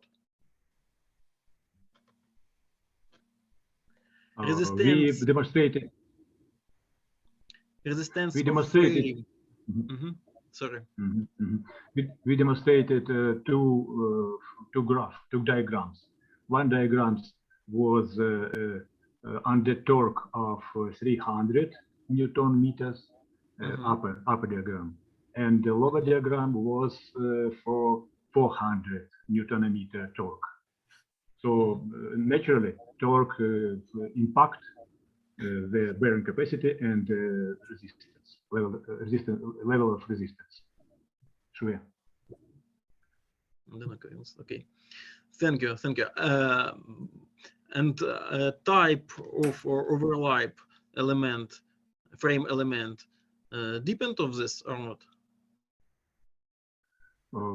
Type of overlap? Ukrainian frame, Ukrainian element, and you mean? Do you mean design of? Yeah. Design or construction. Sure. But we used Polish or actually German clamps, progressive, with big width ions, top lungs. Of this overlap element, big place, 600 centimeters. Big contact surface, yes? Yeah. And the overlap was biggest Ukrainian overlap. Yes, much more. And the overlap was 600 centimeters, as in Poland frames. Actually, we simulated Poland frame. I see. Okay. Thank you. Thank you, Віктору Вікторовичу. Значить, ще питання будуть до доповідача? Не будуть. Значить, ну, на сьогодні наші доповіді завершилися, але не завершилась робота нашої секції. Тому що завтра ми просто розбили на 2 етапи. Завтра о 10 годині продовжується робота нашої секції геоінженеринг, устойчивий майнінг. Я всіх запрошую, там посилання буде на сайті. Всім дякую, хто брав участь, особливо хто доповідав, відповідав на питання. В общем, всім мирного неба, доброго дня.